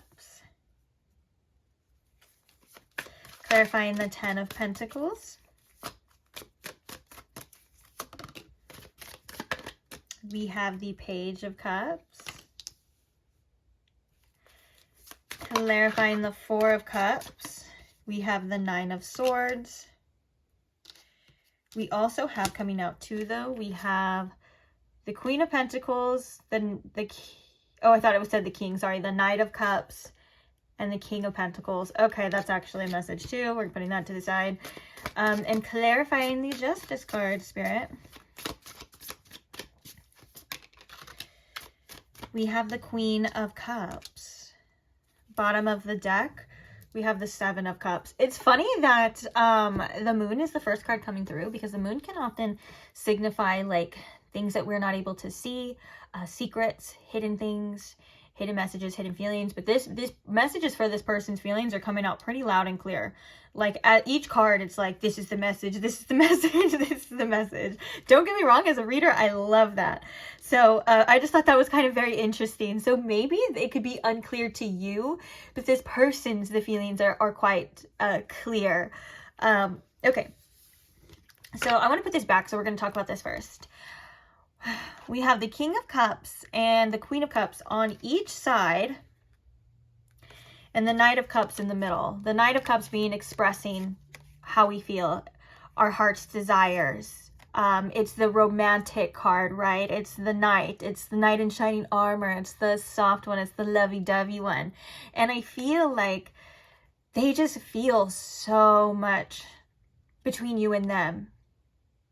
Even if there is distance between you and them, because we have this person right here, this person right here, they are the same suits, which means they could view you as almost like the perfect match for them, or somebody that they see as very compatible. In other words, their person, their soulmate, things like that. And the King is focused here, and it kind of seems like the Queen is looking here. So they may wonder, are you focused or feeling for them what they feel for you? They may have questions about that too. They may also have their eyes on you in ways that you're not able to see right now. And there's also feelings, again, there's another message of feelings that you're not able to be, or that you're not quite aware of, or at least with the Moon card coming out first. One of the messages with that is there's a lot of depth here. So you may not even be aware of the depth of this person's feelings for you. But this is kind of them wanting to express their feelings to you as well, wanting to be on that same level of you, wanting to match that energy, because they view you as somebody who you've quite literally like opened this person's heart. It's very beautiful, because with the Queen of Cups here and the Justice, their true feelings for you is they just want to do what's right with you. Like, they don't want to hurt you. And if they have hurt you, or if they're, you know, it just, that happens in relationships. We hurt people, you know what I'm saying? Of course, if there was like bigger things, then the Justice card is like they want to right those past wrongs. But they just have such a sense of compassion for you, such empathy for you. And also, like, they just want, like I said, to do right by you. It's really sweet. Like, there is a lot of heart chakra energy here. And it's so interesting because it's just coming through so loud, and like, and as like the other piles, there were like, you know, messages and moments and things like that, but there was also a lot of like difficulty in realizing that, or it was just the energy was just different. This one is like open. Like, this person is like, I would even go, like, depending on your situation, but they would be like, I love you. Like, I have all of these feelings for you. I may not know what to do with them all the time. I may not know how to express them all the time, but that doesn't mean they're not there. And, yeah. The way that they view you is so soft too, and so like loving. Like they just want to take care of you. And if you've seen my other readings, if you're new here, you guys, some of you guys may be like, oh, just one of those tarot readers that just tells you what you want to hear and blah, blah, blah. No, if you've been on my other readings, okay, I'm very honest. So, all right. Oh, we have Temperance here too. So we have Sagittarius popping through. Bottom of the deck, Seven of Cups. There's a little bit of the unknown energy with the Seven of Cups. There's also, this person could get lost in the fantasy of you though. They could be, now that I'm saying that, they could be the type that idealizes romantic situations. But they could also just think about you a lot. The Seven of Cups is like very fantasy energy, but it's also about our choices. And I think that, you know, coming from the Suit of Cups and making the choice rather than like the Suit of Swords, this person is choosing what they want from the situation by how it feels to them. Does it feel good to them? Is it okay for you? There's a lot of like wanting to make choices from the heart, specifically with this Justice and the Queen of Cups too, like wanting to make the right choice because they don't want to hurt you. They want to do what's more compassionate for each other in this situation. And then, like I said, if they did hurt you or anything like that, it's felt deeply and they would like to right that wrong. Bring a sense of justice to that. You know what I'm saying? Okay. So, with this Moon and the Ten of Cups, here comes another honest message. You kind of scare the shit out of this person because of, like, how bad they like want this to work and like how happy you make them, or the potential of how happy you could make them. That Ten of Cups, full fulfillment, like I have everything I need. Oh no, now all these worries are coming through because of that, instead of like, you know, just the natural human experience. But like now all these worries are coming through of like, well shit, that I could be deceiving myself. I could be being deceived. I could be wrong. I don't know if that's the truth. You know what I'm saying? So it's like, as much as this person feels for this, there is those fears that come through with the Moon card here too. There's also just the unknown energy here too. And that can just be scary within itself. Like, I don't know what's going to happen. I don't know if this is going to work. I don't know if pile 3 is going to hurt me. And I don't know if I'm going to hurt pile 3. But I just know that I see a tremendous amount of potential here, and I know that there's a reason why I feel so drawn to this person. There's a reason why I care for this person so much. And it kind of feels like sometimes they struggle with putting their fears to the side and letting themselves surrender and be completely happy in the moment with this situation. But they're definitely learning to do that here with you. They're definitely wanting to open up more. And maybe even they try to find answers. I do think this person does worry though about being deceived. Like that seems to be something that's coming up. They're worried about like maybe the rug getting pulled from underneath them, maybe secrets coming out, or anything like that, any of this kind of Moon energy. But they do know with the Ten of Cups that there's a hell of a lot of possibility to be happy here, to have a happy house, to have a happy situation and a future. And when I say happy house, this brings me to the Ten of Pentacles and the Page of Cups. These two energies together, I just have to say it, the obvious. They could want kids here, children here with you in the future, if that resonates for you, depending on your romantic situation, you know? Like gender and maybe what you guys talked about, things like that. But like, I do think that they've kind of seen this as something that, and seen you as somebody who is very stable, who has a lot to offer. Like this is like them, especially with the Seven of Cups at the bottom, like this is them like fantasizing, maybe thinking about growing old together, maybe thinking about having kids and wondering like if that's something like possible, because it is something that they feel drawn to, that they kind of want here with you. Another message here, and then again it's a general reading, so I'm going to say all the possibilities and all the messages, but another message here too is that if you have kids or they have kids, they of course want to make sure that there is a future involved with that. But right now it's looking like stable enough that, you know, they feel whether they would introduce you to their child or that their child would have a good future.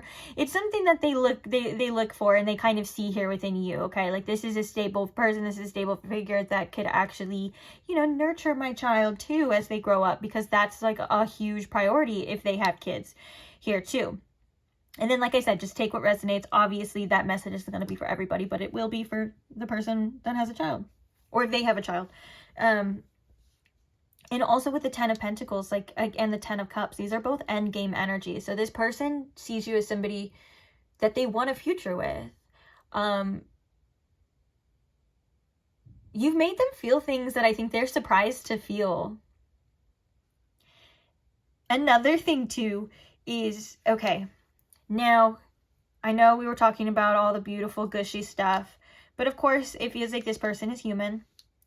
The 4 of Cups and the 9 of Swords. Sometimes this person struggles with expressing their emotions, and sometimes they run, and sometimes they avoid due to fears with the 9 of Swords. They have worries, they have anxieties about the situation. Of course, we were seeing that with the moon, but I think that it kind of makes them come off a little bit as more nonchalant than they actually feel. Like, for an example, is like if things get tough or like maybe conversations get heavy, they may kind of revert back into their shell. They may disappear for a little bit, or it just feels like maybe that to you, it may feel like they're not giving you anything, or maybe they don't care and things like that. But to the tarot and to this person, they're doing that it's a way of protecting themselves. With the 9 of Swords, they're deeply tied to this situation. They feel very deeply. There's a lot of worries, there's a lot of things, and it's just a defense mechanism that they tend to do, even not intentionally, but they're also learning and being aware of that, because it's gonna take them to like not be like that. Like, especially with this justice energy, they're like, okay, I'm seeing that, you know, these old coping mechanisms, they may be putting a ridge between me and pile 3. So now I have to do what is actually right, not what is just comfortable to me, not what I just feel like is right in the moment. Like, I have to literally stop and think now what is best for this person, or how my actions are being portrayed to this person now, because I care. And that's something that I think is quite shocking to this person too, because they're like, whoa, I didn't think that I would actually be like that. Or like, it's just, yeah, you've made this person see certain things too, especially with this blindfolded energy. And with the Queen of Cups, like doing things from the heart as well. But they're like, I'm not perfect and I still have issues. And like, they're like, I know that. And I think they struggle sometimes with accepting themselves when it comes to these certain things and these issues. And I do think that this is a person that feels very deeply, and I think that they do tend to unintentionally go for like old defense mechanisms, and maybe not even fully express everything that's in their heart sometimes due to this. But nonetheless, these feelings are there and they can see the future. We have the 10 of Cups, and that first message too, with the Knight of Cups in between the King and Queen here. Very interesting.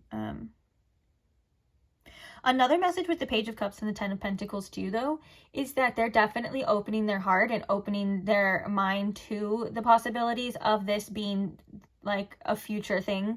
Like, they definitely see you as somebody that they would want to tie down, be committed to, be invested with, and stuff like that. And then with the Page of Cups, they're still growing and developing to be done in that area too. But it's definitely something that they think about as well. All right, we're gonna get the oracle cards. Oh, look, right at the bottom of the deck we have Cancer, which we were talking about Cancer, and we have 5th house coming through here too. It's also the house of Leo as well. Spirit. It's like, what is the question here? I had to think about it for a second. What is the truth of their feelings for pile 3? Sagittarius.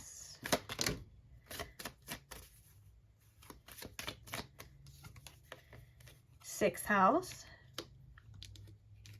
Some of you with the 6th house, you could work together, have worked together, or they think you and them work together really well. The 6th house a lot of the time is like our day-to-day activities too. So like they could quite literally like want you to be a part of their everyday experience. Like they want to do the mundane things with you, like go to the grocery store, just live their everyday life here as well. Working, coming home, all of those things. Like they kind of, it's like almost like they want you to be a part of this energy. Another thing with the 6th house too, this person, okay, and this is again another message. I just like to do a little PSA. Another message that's not for everybody. This person may be going through health issues, or they may have their own health issues that they're kind of working through as well. This could have an effect on their self-esteem or like what they're able to bring you. That they're kind of working through. It's their own kind of thing that they're working through in that sort of way. You may know about this already though, so like I don't think I would tell you anything that you didn't know when it comes to like this person's health issues, or if not, maybe you'll find out, just depending on it. But another message with this 6th house coming through too is that you may have made this person just want to work a little bit harder, like work on their health, work on their fitness, work on their money. You know, it is a working house. I mean, it is a money house technically. And so like it also is the house of things that are stable. Or it's like not just like stability actually, but like, what's the word I'm looking for, Spirit? It's like right at the tip of my tongue. I'm sorry, guys. Hold on. Give me a second. What's the word I'm looking for?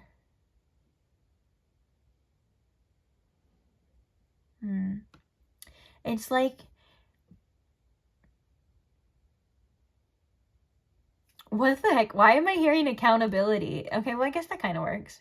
That's not the word I'm looking for, though. I'm hearing words, but they're not what I'm looking for. So you know what? I'm just going to trust that maybe that's not the right thing, but accountability. So that would be like maybe showing up every day, taking steps, putting in a little bit of effort and stuff, and kind of just showing up for yourself. I can definitely see that as 6th house energy too. 6th house energy can also be the realm of like our pets and stuff. I don't know if you guys have animals of your own and that could be significant to each other, or like you have your animal, they have their pets.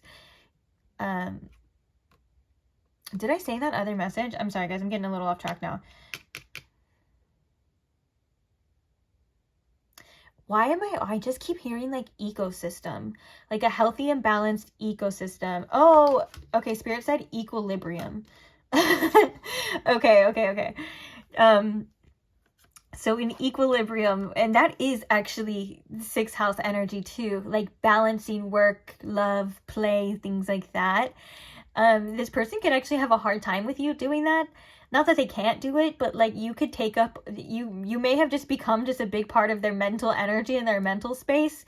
And so when it comes to like the other things of their life, they're like, okay, I need to have this equilibrium, this balance. I need to give to my work, I need to give to my health and stuff like that. I can't just give all my energy all the time to pile 3, all my mental energy and stuff. That makes sense too. Okay, now I hear the word.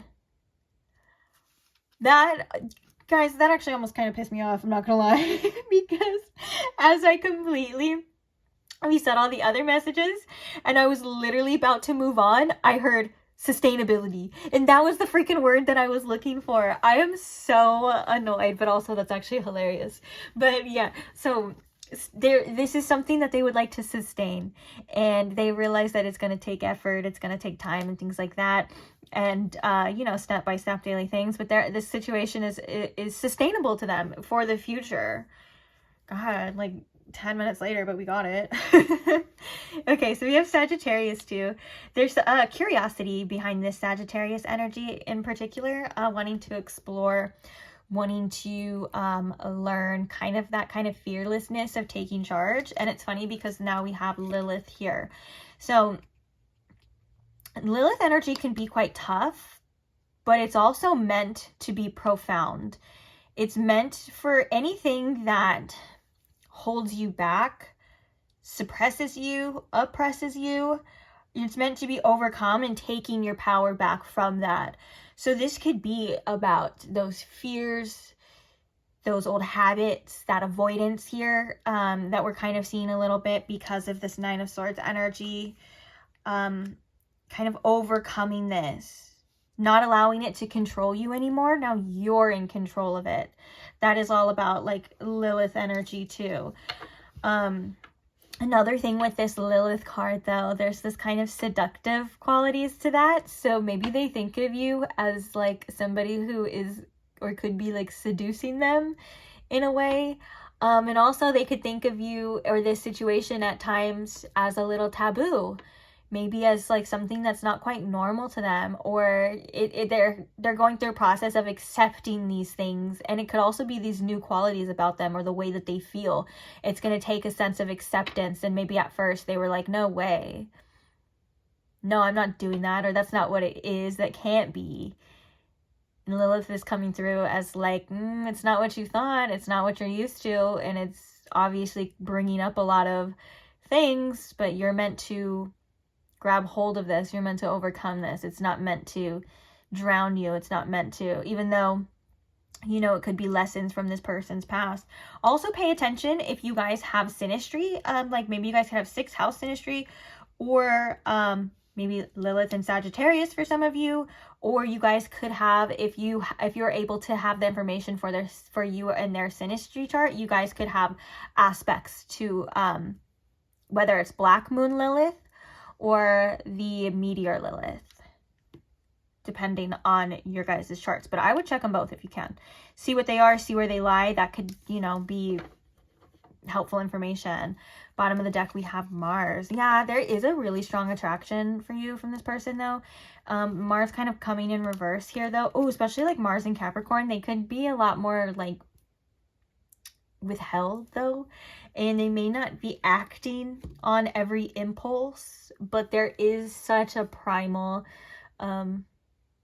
attraction with this Mars energy coming through, though, and they could just be wanting to take action. Now, the Mars in reverse too, this person could be wanting to avoid conflict at times. That could be something with this 4 of Cups and the 9 of Swords here too. When things get too hot and heavy, or it gets too conflicted, they may want to kind of revert back. And that's something that they're needing to work on as well. Conflict is an inevitable part of connections, right? It's an inevitable part of situations. No matter how the healthiest of relationships, you're going to have disagreements. And this actually came up in the end of another pile too. But I think it's important, and I think it's helpful here, that when you are in a connection, whether it be fresh or not, conflict resolution is something that's really important here, because that's how you build the foundations for the future. When you're able to resolve certain conflicts, and you're able to confide in this person, and you're able to work through, not be so defensive on each side, see the perspective and grow together, that's how you build confidence for the future, because now you feel more stable in each other, and you realize that when you guys are moving through life and you guys have conflicts, neither person is going to run away. You feel safe and secure that it's not that you're not going to have conflicts, it's that you guys are going to overcome them. And that builds a sense of security and a foundation and connections that in the beginning stages, or like in certain stages, sometimes people break up or run from. But really it's about how you handle the conflict and stuff like that. And so this could be just coming up because this is an important matter. It could be something to just be aware of as well. Yeah, because avoiding conflict isn't always the best, or avoiding saying that tough thing isn't always the best. It's how you handle it. It's how you react. And even if, you know, we're all human too, like it's easy to be very sensitive when there's feelings involved. It's easy to want to get defensive and stuff like that. That's something that happens naturally to a lot of us too. But then, you know, you can come back, and then you can move on from there. You know, it's all about how you handle it, and what you guys are willing to persevere through. And that's where that kind of sustainability energy can come through as well too.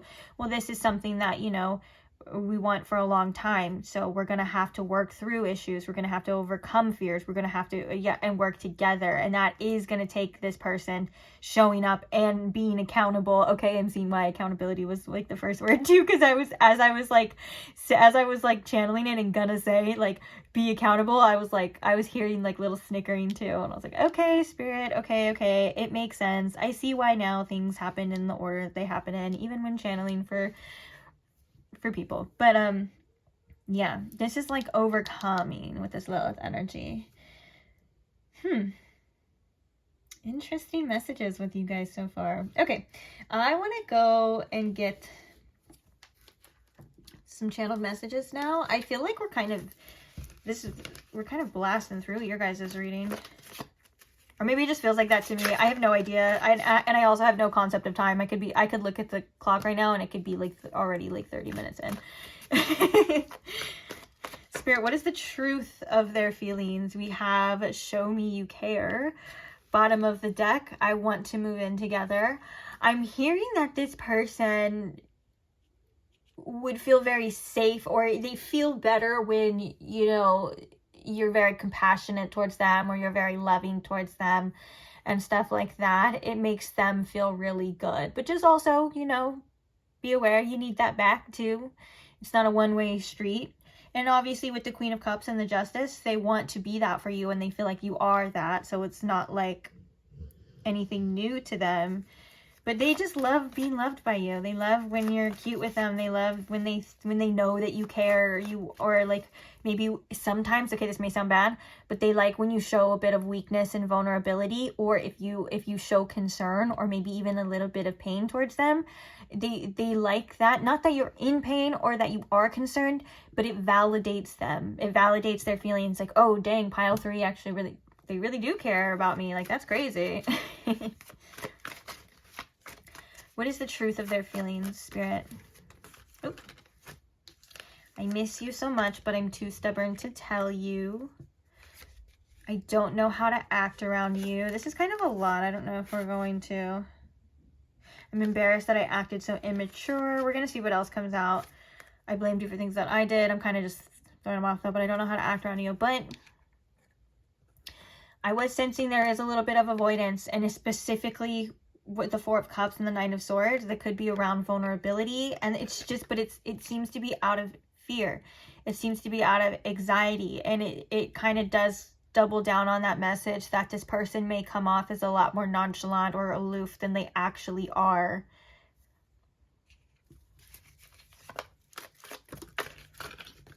Uh-oh, they're falling off. They're falling off. So we have, I know I made some bad choices. So they could be thinking about and regretting certain choices that they made, or maybe even didn't make with this. And they are kind of coming to this sense of wanting to be accountable in that sense of like, they're realizing like, dang, that was my bad.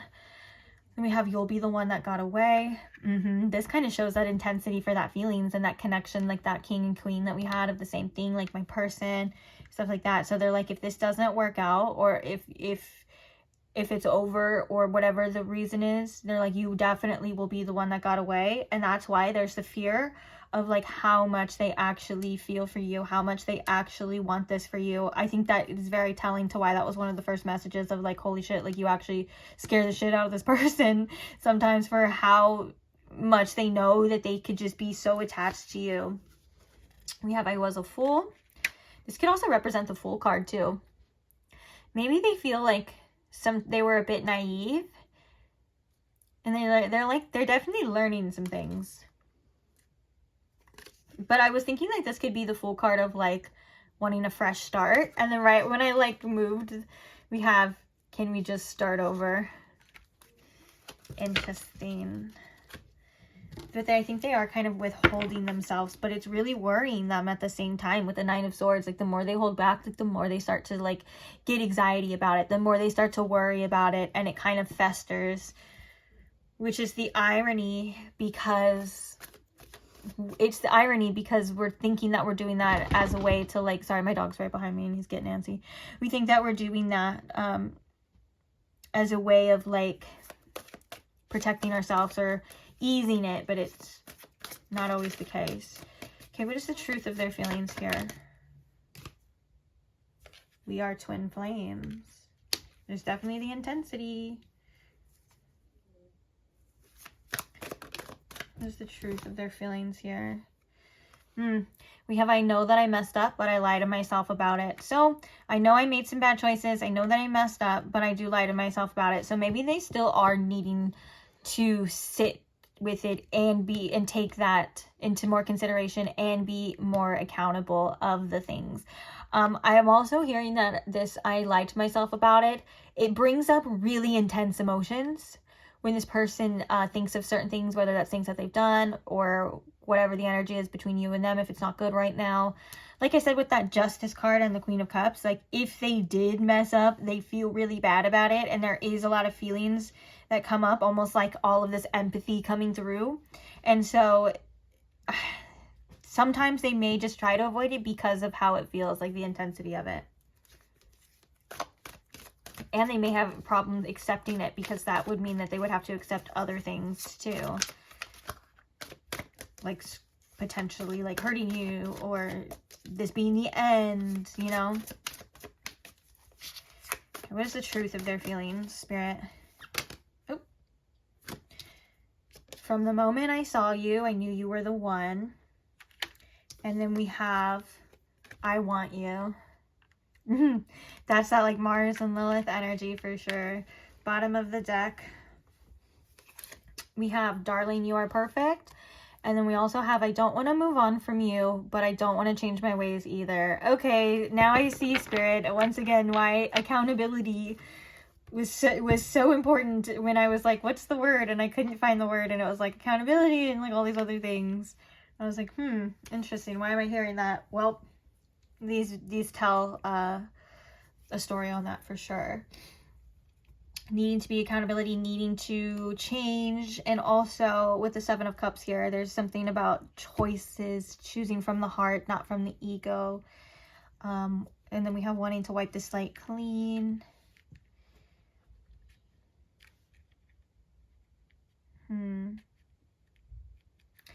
Okay, so let's get some confirmation. What did we have? We had, I would say Virgo with the 6th house coming through. We have Pisces. We had Cancer and Sagittarius. Okay, I just wanted to see so we can get some other zodiac signs. So Spirit, what is some significant zodiac signs? Oh my gosh. Wait, Mars in the 6th house came up before too, and I just realized, I'm not even joking, I have 2 dice that are sitting here. I haven't even used them in forever. You can even tell they're a little dusty. And it's 6 with Mars here. Yeah, 6 with Mars. I was looking at this one and I was like, wait, is this Venus or Mars? I couldn't tell because it's like scratched off right here. Mars in the 6th house. There could be a motivation about just getting, like, it kind of just feels like getting their life together, getting their shit together. Because we have Mars in 6th house too. That is so funny. Right when I put this down, we have Capricorn too. That's a lot of that energy too. Okay, sorry guys. Back to the task at hand, but definitely I thought that was worth saying because that was an interesting coincidence. Maybe some of you guys have Mars in 6th house synastry. Okay, so what is some significant zodiac signs? Virgo. Taurus, lots of earth energy. Oh, and I was going to say that too, like the earth energy could be significant with the King of Pentacles and the Queen of Pentacles too. Oh yeah, Virgo. Is this person a little spacey sometimes? Because I feel like I've been a little spacey this whole reading. But Virgo, so the month of September and the end of August could be significant. And Taurus is May and the end of April. So,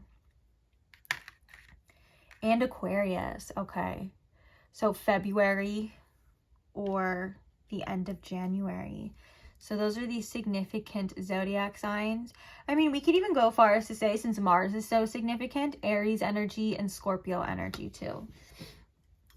Let's get some initials here.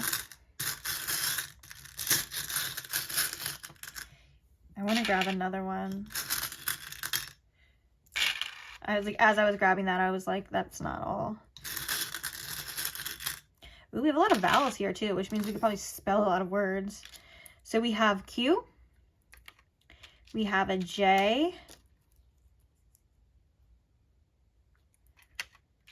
We have a G.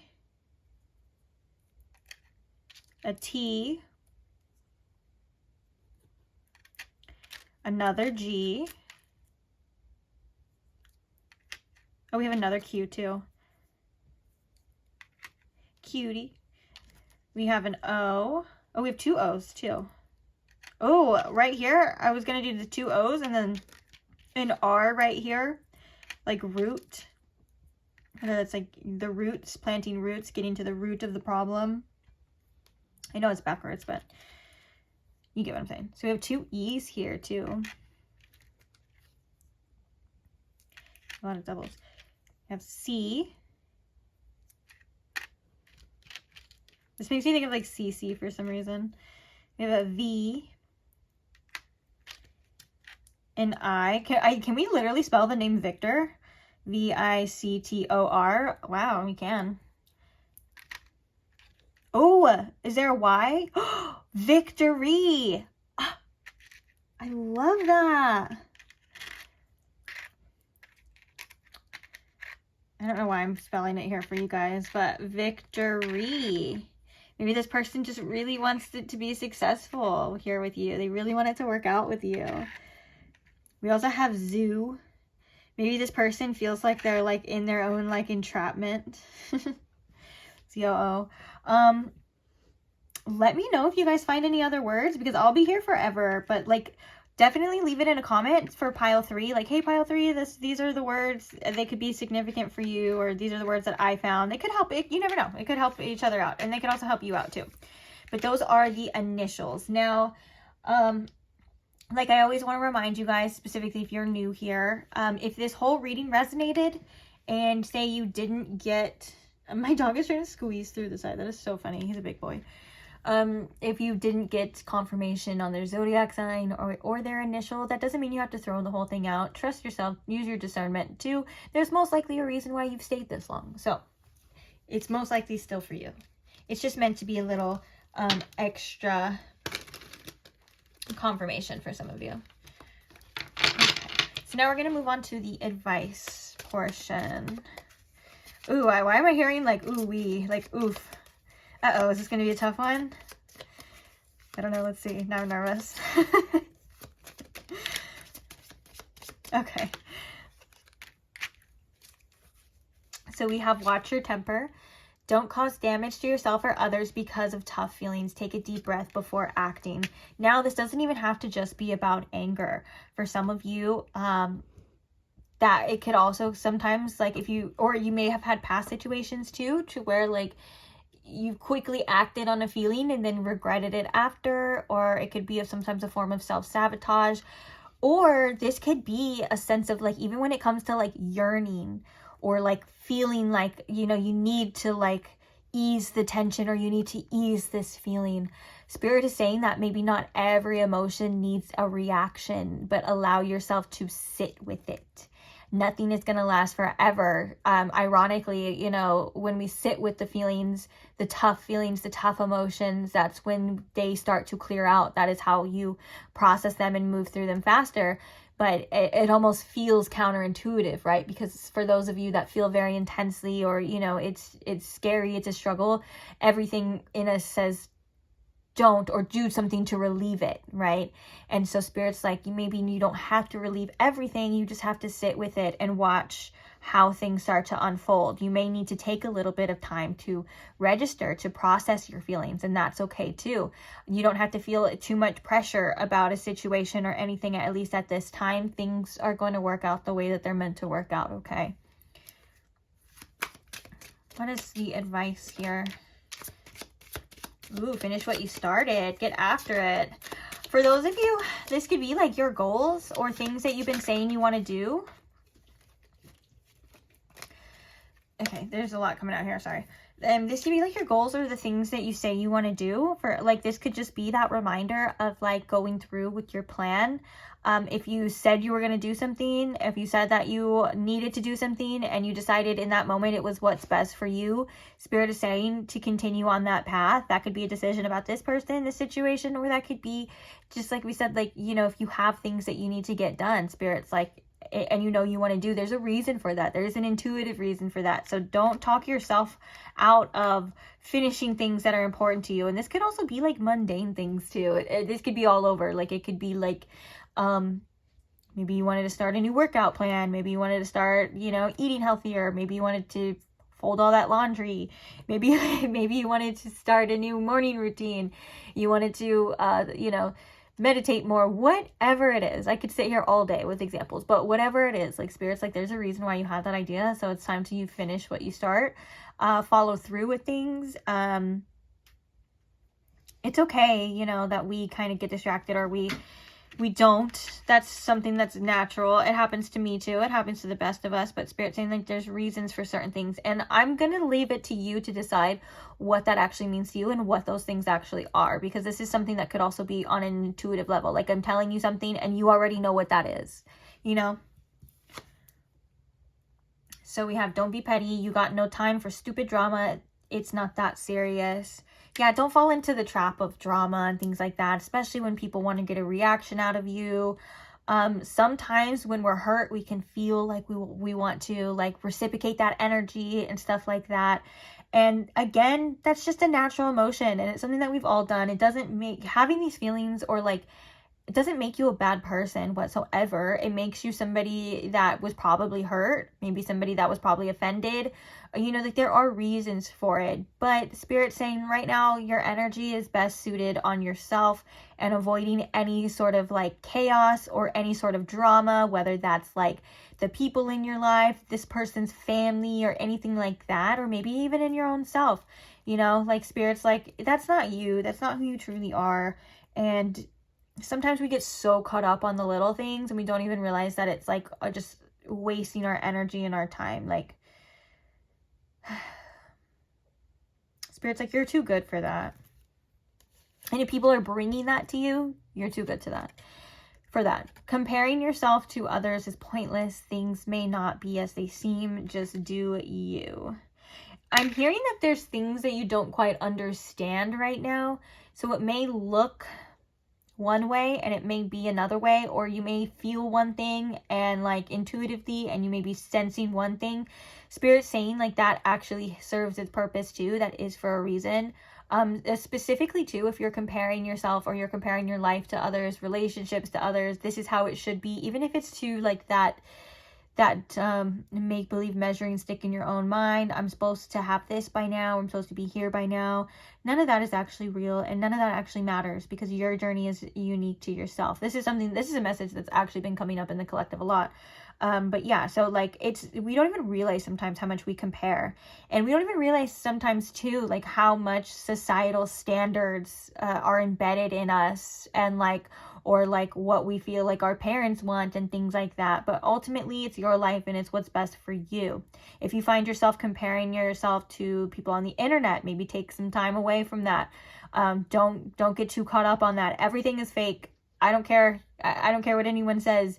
Everything on the internet is not what it seems. Everything is fake, especially in this day and age. There's a lot of editing. There's a lot of filters, there's a lot of plastic surgeries, there's a lot, you know what I'm saying? So it's honestly just pointless to compare yourself. And what I've noticed is that you can get caught up on like internet worlds, and then like real life is just not like that. You know what I'm saying? And so if that does resonate with some of you, maybe find content that influences you in a positive way. People that send a positive message, motivational things and stuff like that. But don't compare yourself too much, because it's all freaking a show anyways. It literally is. That's how I view the internet. It's like a show. Like, someone's like on stage and they're like, this is my life. This is me. You know what I'm saying? But behind the curtain, it's so different. It's not like that whatsoever. So It's useless. And if you find yourself comparing yourself to like maybe this person's past exes, past relationships, people like that, just know too that they served their own purpose and they were unique in their own way. But I don't think this person is comparing you like that too. And I don't think that this person thinks of you like that as well. Oh, I just thought we said Corey, maybe a name for Corey or Tori. Sorry. But yeah, it just feels like it's just a reminder that you are you. You're so uniquely you. And that's a great thing. And you should embrace that. And any differences make you stand out. And also,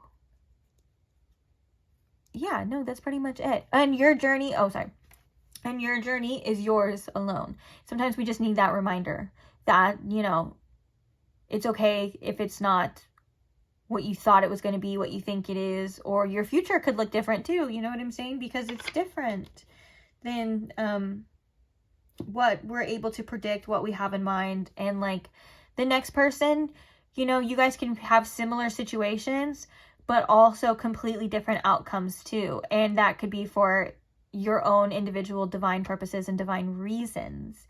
And, you know, there's not one, like there's collective messages, collective readings, right? So where there are similar situations, but maybe not everyone feels the same. Maybe not everyone sees the messages the same. Like that's something that's really interesting to think about too, is that like I could say a message and it means one thing, it resonates with all of you, but it means one thing to one person and something completely different to the other.